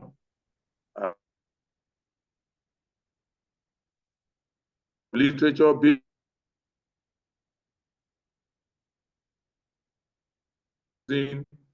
an interview process. These oral accounts may be public, popular, or scholarly books and articles, and it may be integrated into museum exhibits. It also forms part of TV scripts and programs, materials in archives, libraries, and other cultural institutions. Now, the third definition of oral history is as a method of collecting historical information from individuals who have had first-hand knowledge of the subject one is researching. For example, as a method, oral history uses the interview and the familiar question and answer format as a way to preserve historical content. Now, the nature of oral history sources.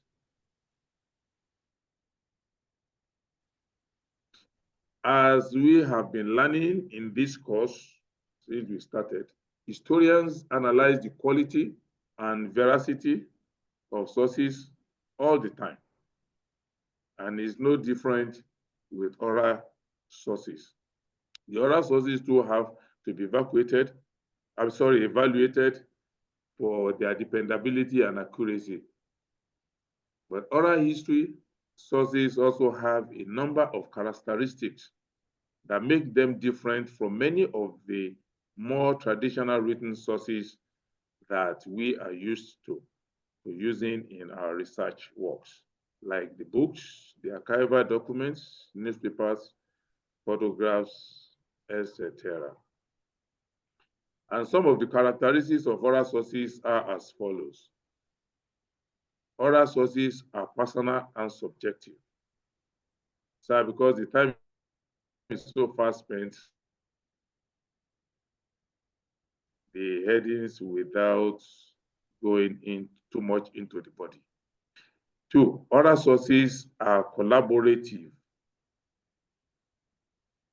Then oral sources also can be viewed from the retrospective angle. In doing that, from the retrospective angle, particularly, there is a professor from the University of Buffalo, a certain Professor Michael Frisch, who argued that are usually a dialogue between the past, that is the history being remembered and recalled, and the present, that is the act of remembering and interpreting the past based on one's life experiences up to the time of the interview. So that is oral sources in retrospect. Now, oral sources are also oral. please permit me the tautology of the use of the word, for lack of a better word to use. And other sources also depend on memory. Most of these things we have discussed earlier on. So, in summary of this definition, oral history is a technique for generating and preserving original historically interesting information, mainly primary source materials, from personal recollections through planned recorded interviews. This method of interviewing is used to preserve the voices, memories, and perspectives of people in history. It is also a tool that we can all use to engage with and learn from family members, friends, and the people we share space with in an interview that captures their unique history and perspective in their own words. Oral history also stems from the tradition of passing information of importance to the family or tribe from one generation to the next. And the tribe there does not necessarily refer to the oral tradition, but history from a particular tribe. Now, oral history interviews are owned by their creators, those who are the narrators of the oral history. Give information to the interviewer. The interviewer is regarded as the creator of that particular information, having received that information and written it down in his own words. Therefore, the interviewer automatically owns the questions and the narrator owns the answers. So it is a work of joint authorship. Now,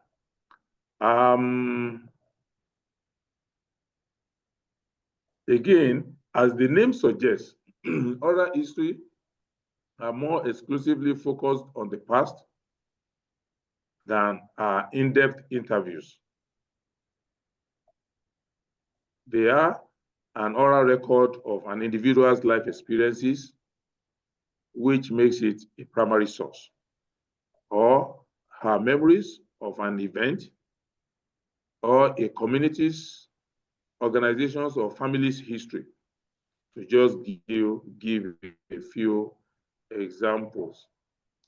Some oral historians stress the collection of eyewitness accounts of the words and deeds of important historical figures. And then what really happened during those important historical events, which is also similar to common practice, while the others focus more on important people and events asking important questions. Now, in all of this, we have the methodologies of how to obtain oral history. In it, we employ the use of techniques.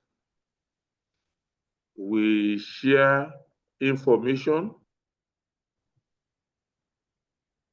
We preserve those information that is being narrated to us through recording and sometimes physical writing down of information.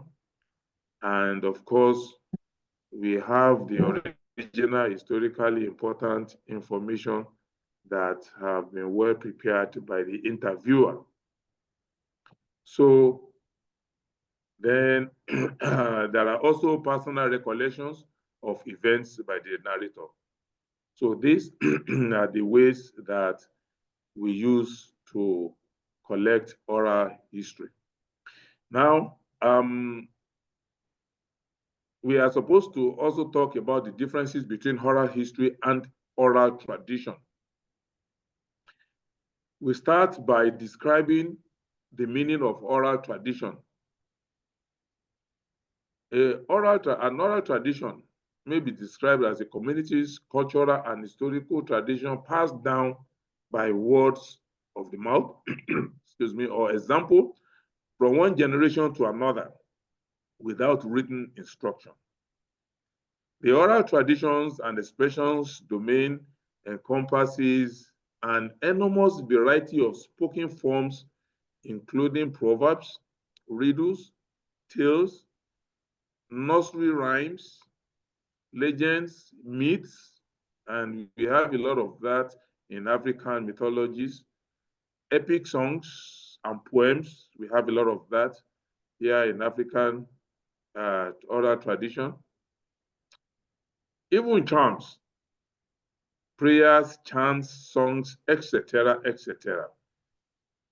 Oral tradition is also referred to as cultural material and traditions transmitted orally from one generation to another. That's where the emphasis is. That is transmitted generally orally from one generation to another. The messages or testimony are verbal.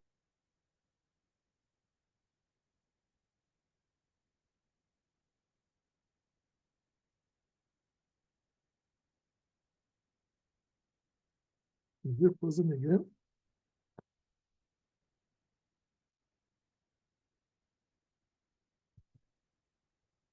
I think our teacher is frozen again.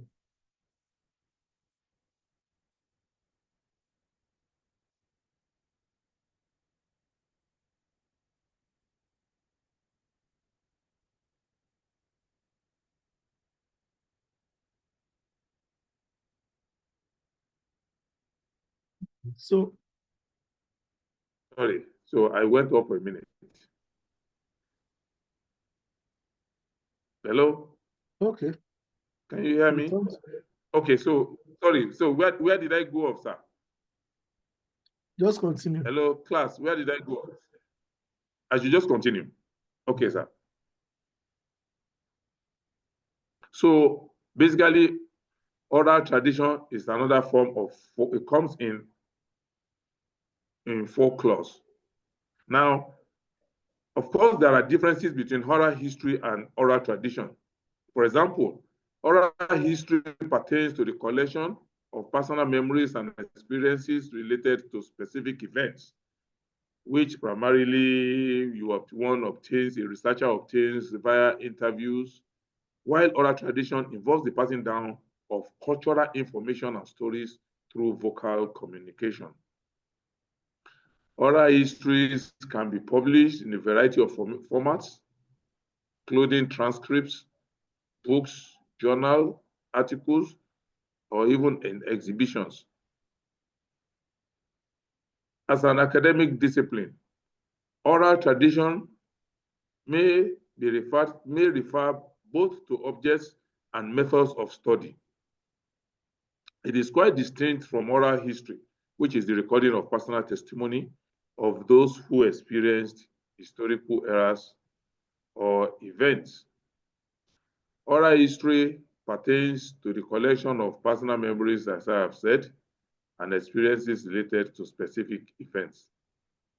Now, part of the difference between oral history and tradition also is that oral history broadly refers to either a personal memory, while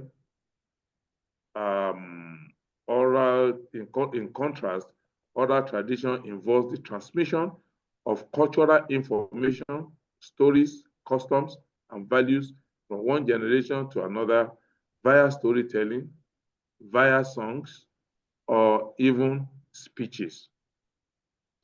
It necessarily encompasses both historical narratives and mythological tales, leaving it to the audience to be able to discern the truth from the fiction. Therefore, oral traditions are particularly vital in cultures with limited access to written forms of communication, especially in those old ages where education was less prevalent. So, methodology of collecting oral histories. The methodology of oral history can be adapted to many different types of projects, from family history, to academic research projects in many different disciplines. The interviews should usually be conducted in a one-on-one situation if we're using the interview methodology. Although group interviews can also be effective where properly planned.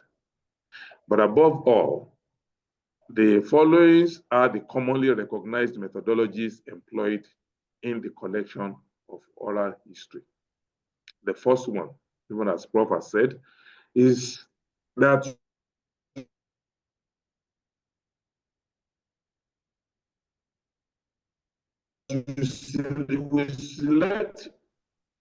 you select your research topic, then conduct preliminary research. Then we lay out what is called a consent process. The consent process involves three key features. One, disclosing to potential research subjects of information needed to make an informed decision. Then the second feature is the facilitating the understanding of what has been disclosed. And of course, the third one is promoting the voluntariness of the decision about whether or not to participate in the research work.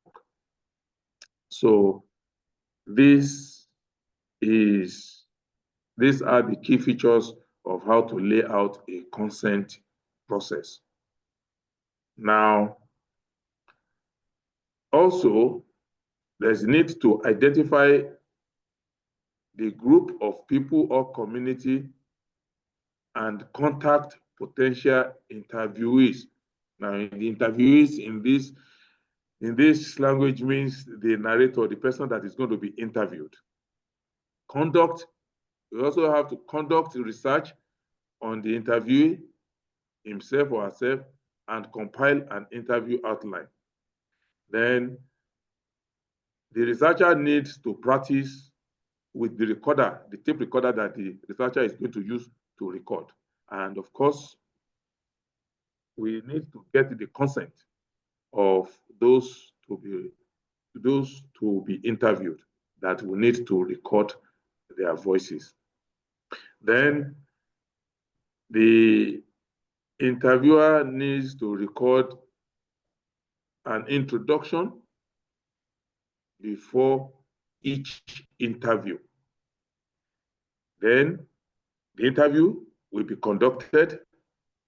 While the interview is being conducted and the narrator is giving the narration, the interviewer must be able to imbibe the idea of an active listener so that whatever is working on will not be lost. And then in the end, the interviewer finalizes that interview before going back to his base to transcribe what he has received. So basically, that is what needs to be done by the interviewer. And of course, we are also reminded that after each interview session, we should remember to send a thank you note to whoever gave his or her time to us to conduct that interview. So these are just part of the ethics that we needed to imbibe. Okay, so the next topic here that I'm supposed to talk about, I've compressed, please give me a minute, I've compressed the interviewing basics.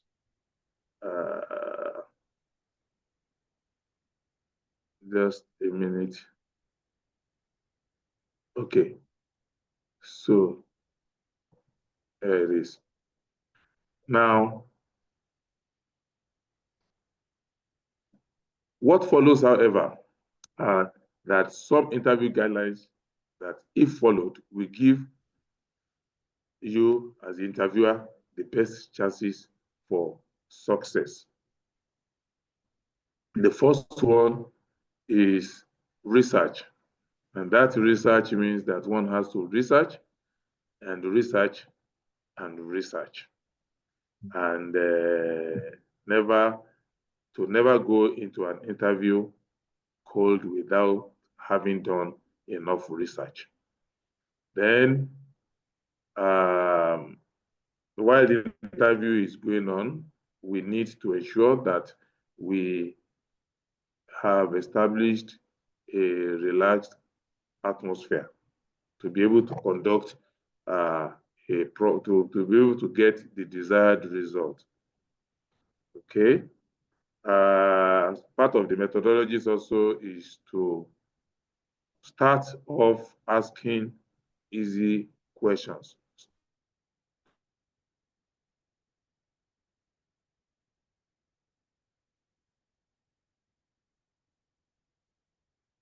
So as to draw the interviewee in. Then the outline written out, not to miss points. Then the interviewer is encouraged to ask open-ended questions and only one question at a time. So ask questions that your interviewee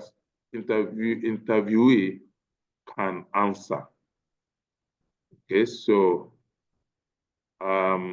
these are just some of the methodologies. Also, we should remember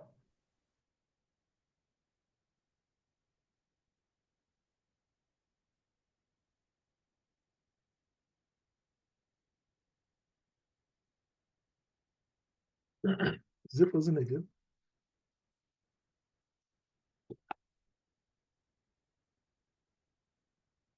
not to argue with the interviewee, just like the interviewee is has long assertion, rather than that will lead into an argument. Once you have it,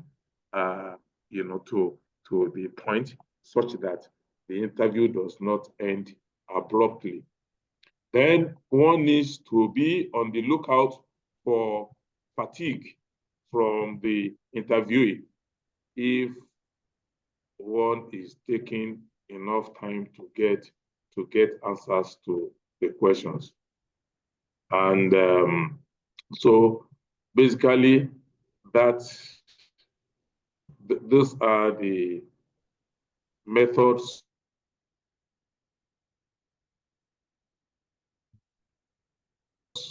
or the methodologies to be employed oral history when collecting information on oral history. And of course, it's very important, an answer format, which may make our works easy.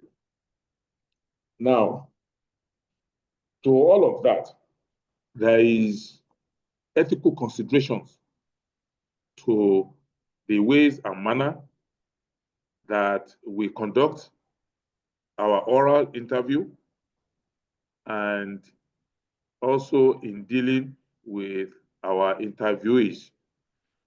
This involves a method of conducting historical research through recorded interviews between the narrator with personal experience of historically significant events and a well-informed interviewer, with the goal of adding to the historical record.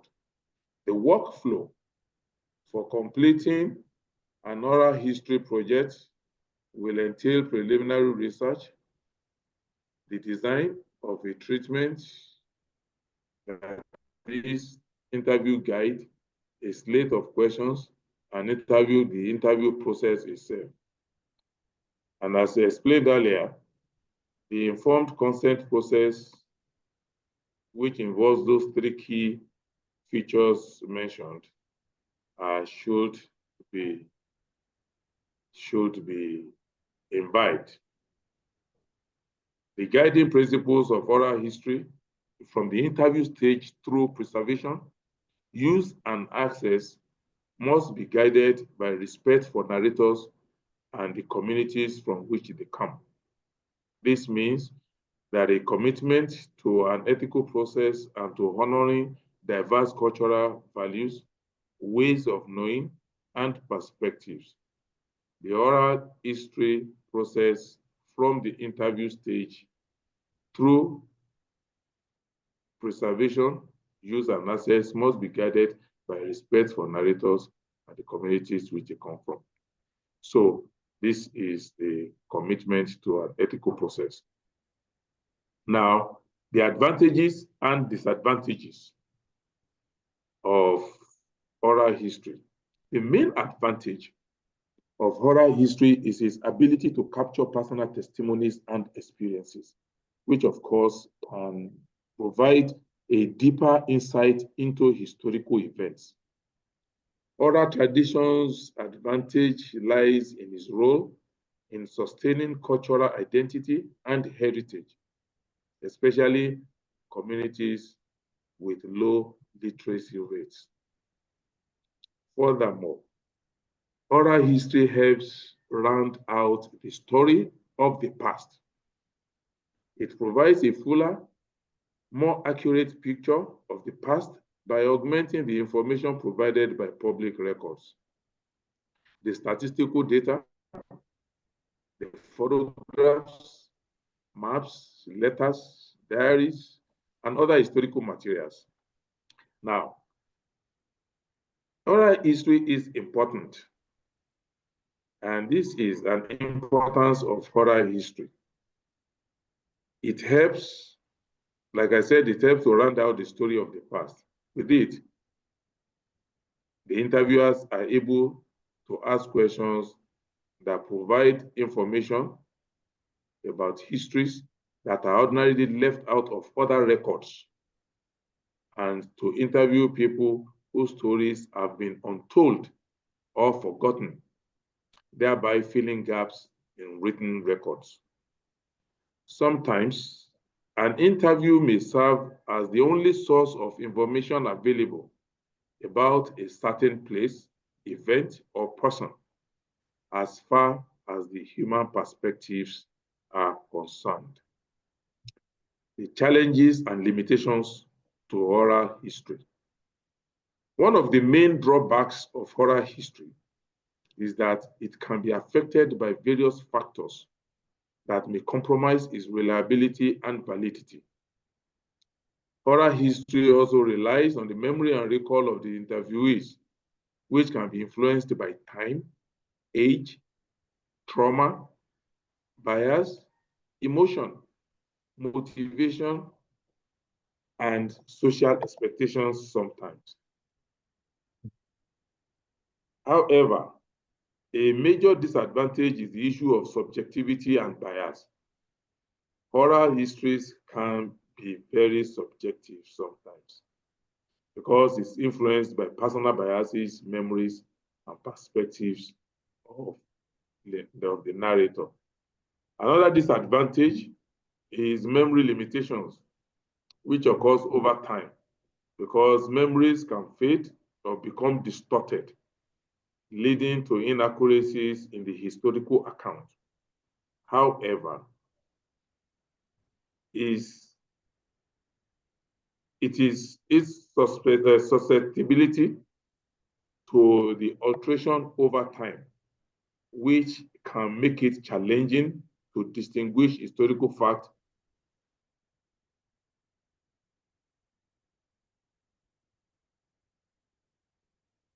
inaccurate.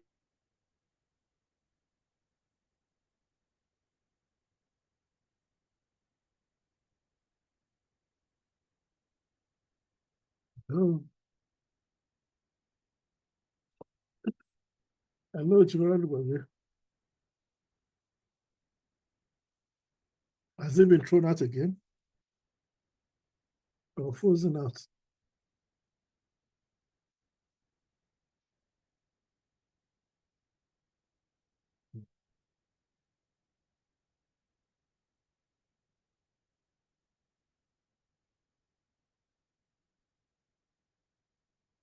Hello, sir.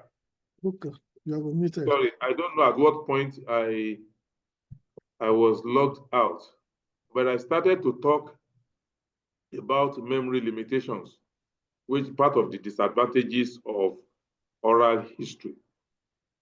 So please let me take that memory limitations again. It says that over time, memories can fade or become distorted, leading to inaccuracies in historical accounts.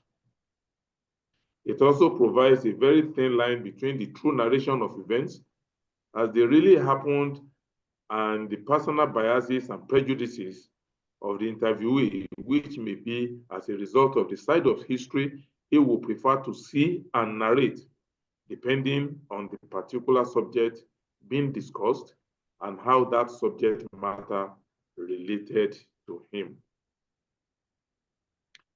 When this occurs, it throws away objectivity. The interviewee's emotional influence is brought to bear, leading to subjectivity in recollection of accounts. Now, issues of interpretation and contextualization, that is, evaluating oral history interviews. In evaluating or interpreting an oral history interview, it is very important to consider the narrator's role in or relationship to the events he or she is describing. For example, does he or she have a particular stake in presenting a certain version of the story? Also, it is important to weigh the consistency of the entire account.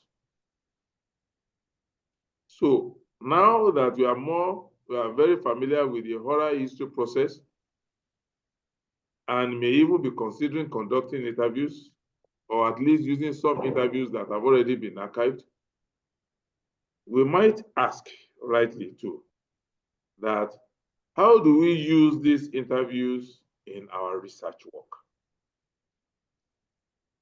So when assessing oral accounts, these may be valid questions to ask. 1, what is the reliability of the interviewee? That is the person being interviewed. 2, can the recollections be verified? Also, what is the interviewee's relationship to the subject matter?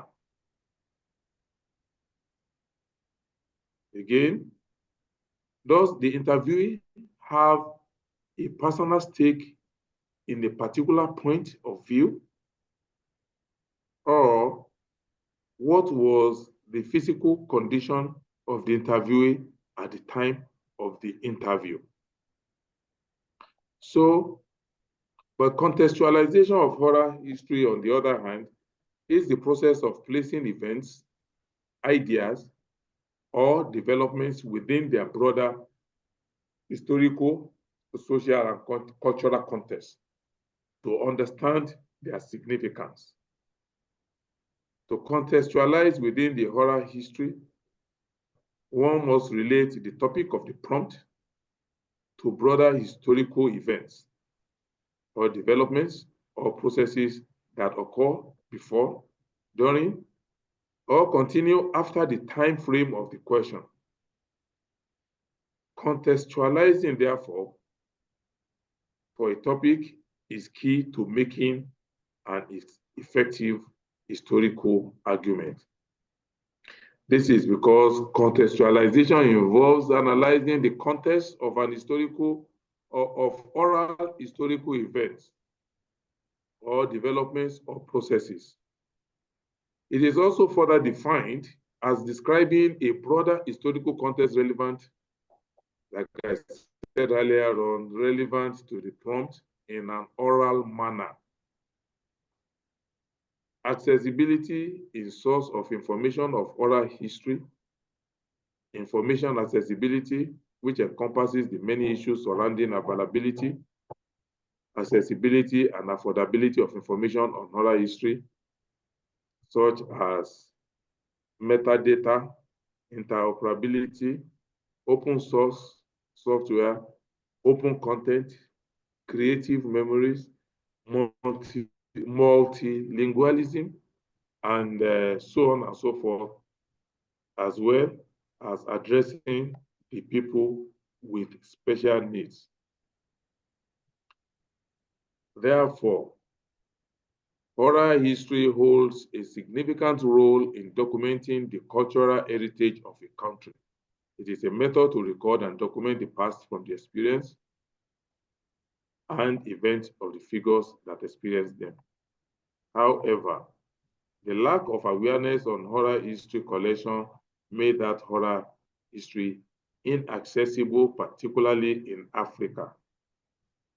Other than that, unorganized cataloging, description, copyright, and licensing restrictions make this valuable collection inaccessible among researchers. There is also the issue of language barrier, which Prof has also talked about earlier on today. The difference in language is the most obvious barrier to communication in oral history, as two people, the interviewer and the interviewee, speaking two different languages may not be able to communicate with each other. For example, if a Nigerian goes to Ethiopia for an oral history interview, and the Nigerian does not speak or understand Amharic language, while most people in Ethiopia do not speak English, then it becomes very difficult for them to communicate, thereby creating a language barrier between them. Conclusion. There are a number of compelling reasons to do oral history interviews to aid in a research work. But they all boil down to two basic ones. First, oral interviews can be used to fill in the gaps in the documentary research one is conducting. So if one is conducting research on a contemporary topic, for example, let's say an event that happened in the last 50 to 75 years. Let me see, am I still on? Yes. In the last 50 to 75 years, there are still people alive who were participants or eyewitnesses. Then one may want to conduct interviews aimed at helping us to answer questions that written records are silent about, or they don't give one the complete story. One of the strengths of oral history is that it is one of only a few sources where the researcher has a hand in creating it. This means that as a researcher, one can ask whatever questions one wishes to help fill the information gaps. In short, used this way, oral history can be targeted to supplement written records. Another reason to use oral history is to use oral history interviews when there are no written records. When there are no written records, archives or libraries, museums, and other cultural institutions are filled with records and sources that document the elites of the world, such as politicians, successful businessmen, celebrities, leaders, etc. But the majority of people are either uninvented, and oral history can be an effective way to capture their stories so they can be added to the historical narrative. Towards this end, oral history has become an acceptable part of historiography worldwide. Majority of histories collected through the oral means is often taken as the primary source of history, as they are first-hand accounts of events as may have been witnessed by the narrator, which is the interviewee, telling the stories. Needless to say that there are methodologies involved in collecting oral histories. This is also true of oral traditions, especially as it relates to societies that were not versed in the art of writing as a means of communication. Nonetheless, both oral histories and oral tradition have their advantages and disadvantages, challenges and limitations, which researchers have to overcome to obtain their desired results. Thank you very much, Franz. And I have my references below, which I actually connected through 4 sources. One is an oral history bibliography, a research guide by the Columbia University Center for Oral History, 2009. Then American Oral History Association at www.oralhistory.org. Then the UTA.Pressbooks publishers of historical research taken out the chapter on oral history, and of course, the use of artificial intelligence. Thank you very much. Thank you very much. We've seen evidence of you going to conduct research, going online and all that, okay? Do we have comments on the presentation? Suggestions for improvement? Questions for the speaker? Now is your turn to ask him questions. Now is your turn to ask him questions, yeah? Or you give him excellent and then we'll close the class.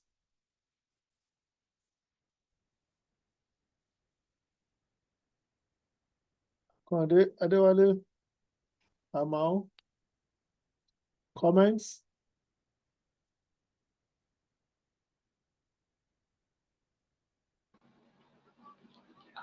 So, Prof, it No seems comment, sir. it seems as if I presented a near perfect paper for the class. That's why nobody.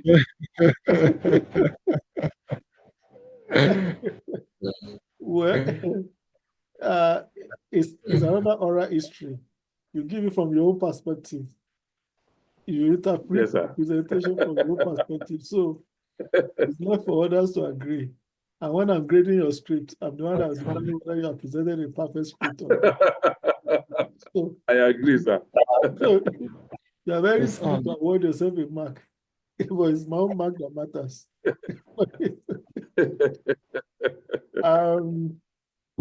We'll return to, issues have been well covered, but we'll return to the issue of whether oral history is primary or secondary. I think I know something. Remember that Your Wi-Fi. oral histories are generated from participants or witness accounts. So always remember that they are talking about something which they participated in, which they have personal experience and account. So it's a primary material. Whether it is reliable or not depends on how you verify and how you correlate it with other sources. I hope I'm making some sense to you. So don't. Yes, sir. There is no argument about whether it is secondary or primary. If somebody is giving an account to corroborate something that happened, he is speaking from witness experience, personal accounts. So always have that at the back of our minds. The personal narrations with all its limitations, in terms of biases, in terms of selection, in terms of memory loss, selective memory, in terms of personal emotional attachment to the issues. These are things that you cannot quantify in the literature, that I cannot read directly in the literature. So it makes it more personal, more of primary source than secondary, because secondary sources are already processed.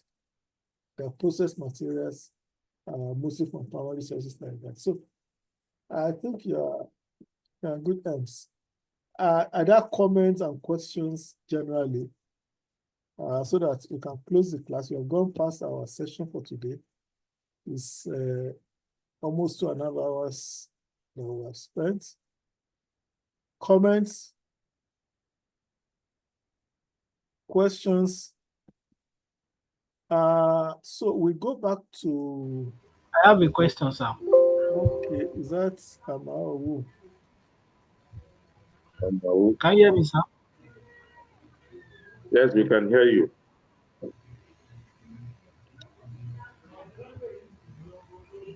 Ask your question. Yes, we can hear you. Go ahead. Go ahead. We can hear you. Okay. Prof, sir, can we say, I want to ask a question about limitations of writing oral history. Are you with me, sir?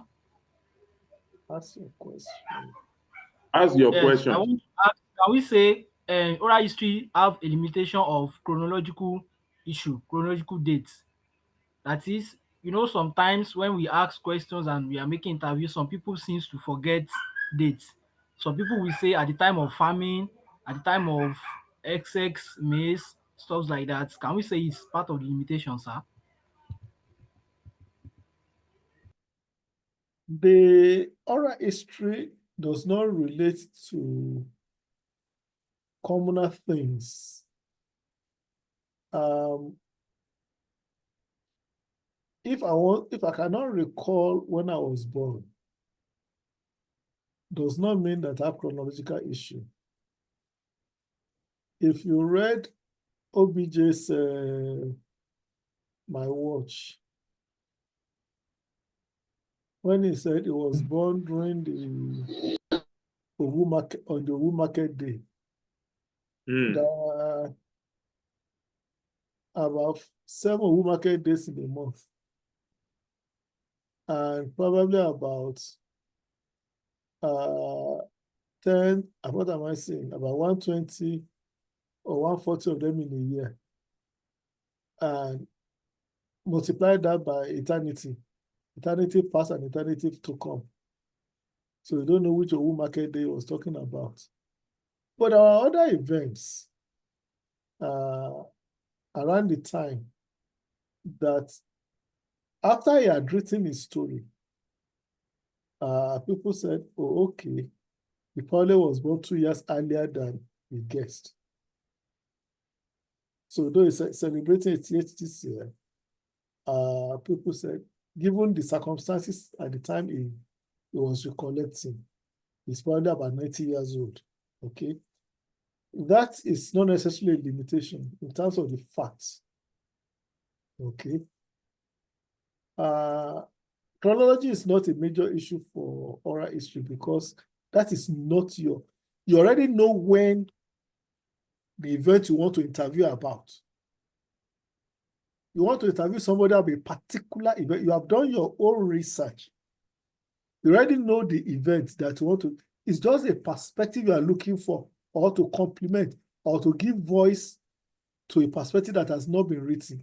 When Wale Adebayo was writing on Why We Struck, we already know when the Civil War took place. We already knew when the pogroms took place in the North. We already knew the outbreak of the Civil War. What he was contributing is the activities of individual personnel who took part.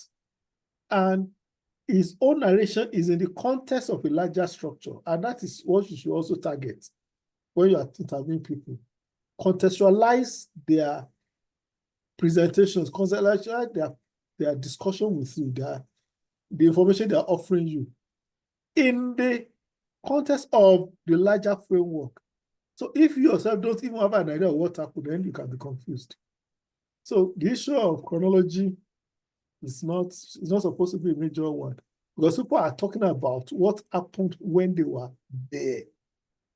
They are giving voice to an event for which nobody has spoken. So it's not supposed to be. It's different from oral tradition, which is more of a societal matter. Like you, good historian will find out the day of the Jalumi War. They give you the date. The narrator may tell you the Ilayi Ogunjadumi, but they will tell you when. Maybe in 30, 40, 50 years' time, somebody will be narrating the events of 1983 election crisis and say, the year that soldiers disappeared in Ondo State. You may not know the exact time, but you know when the time of the crisis. So these are things that you also need to be fully aware of, have a good understanding of the events or interview somebody about. The primary responsibility is yours. And it's for you to also draw the attention of the person to what happened. This is not oral tradition, this is oral history. And oral history is more of a contemporaneous thing for the person that is discussing it. Okay. Any other comments? Well, I just have a question, sir. You are a teacher, right? Sir? You are a teacher, so ask me the question. No, well, we are back to the class now, sir. It's just a topic that maybe the discussion will be for another day, because I just always wonder, for example, about the Bible. The Bible. I don't know how to do the contents of the Quran, which are just, but Bible written in English. So what would we classify the Bible? Because these are information passed down to us by those who supposedly wrote them. And there are two sides to them. There were sides when there was nobody. For example, when God was creating the life, who was there? Who wrote down those information? Who was there with God when there was nobody? So how did anybody know what God first created and what he created next and what happened thereafter? And of course, when human beings have been created into this world and to Mother Earth, and we are living, then the Bible is just full of histories and stories. Who wrote them? So are those gotten through oral history, or are those to be regarded as primary sources of history or secondary sources of history? But that may be taken as a subject for another debate. I'm just curious, especially about the class now. I know you can now start that one. Sir? You can end the class now. Yes, sir. I know you can start that one. Okay, so I will stop recording the class. Yes, sir. Then we can have a chat on it. Okay, sir. Okay, because okay, there are things that you don't want to. Let me stop recording so that, because everything we are doing is online. Okay, sir. I don't want to put you in trouble. Okay, sir. That's my recording. Yeah. Thank you, sir.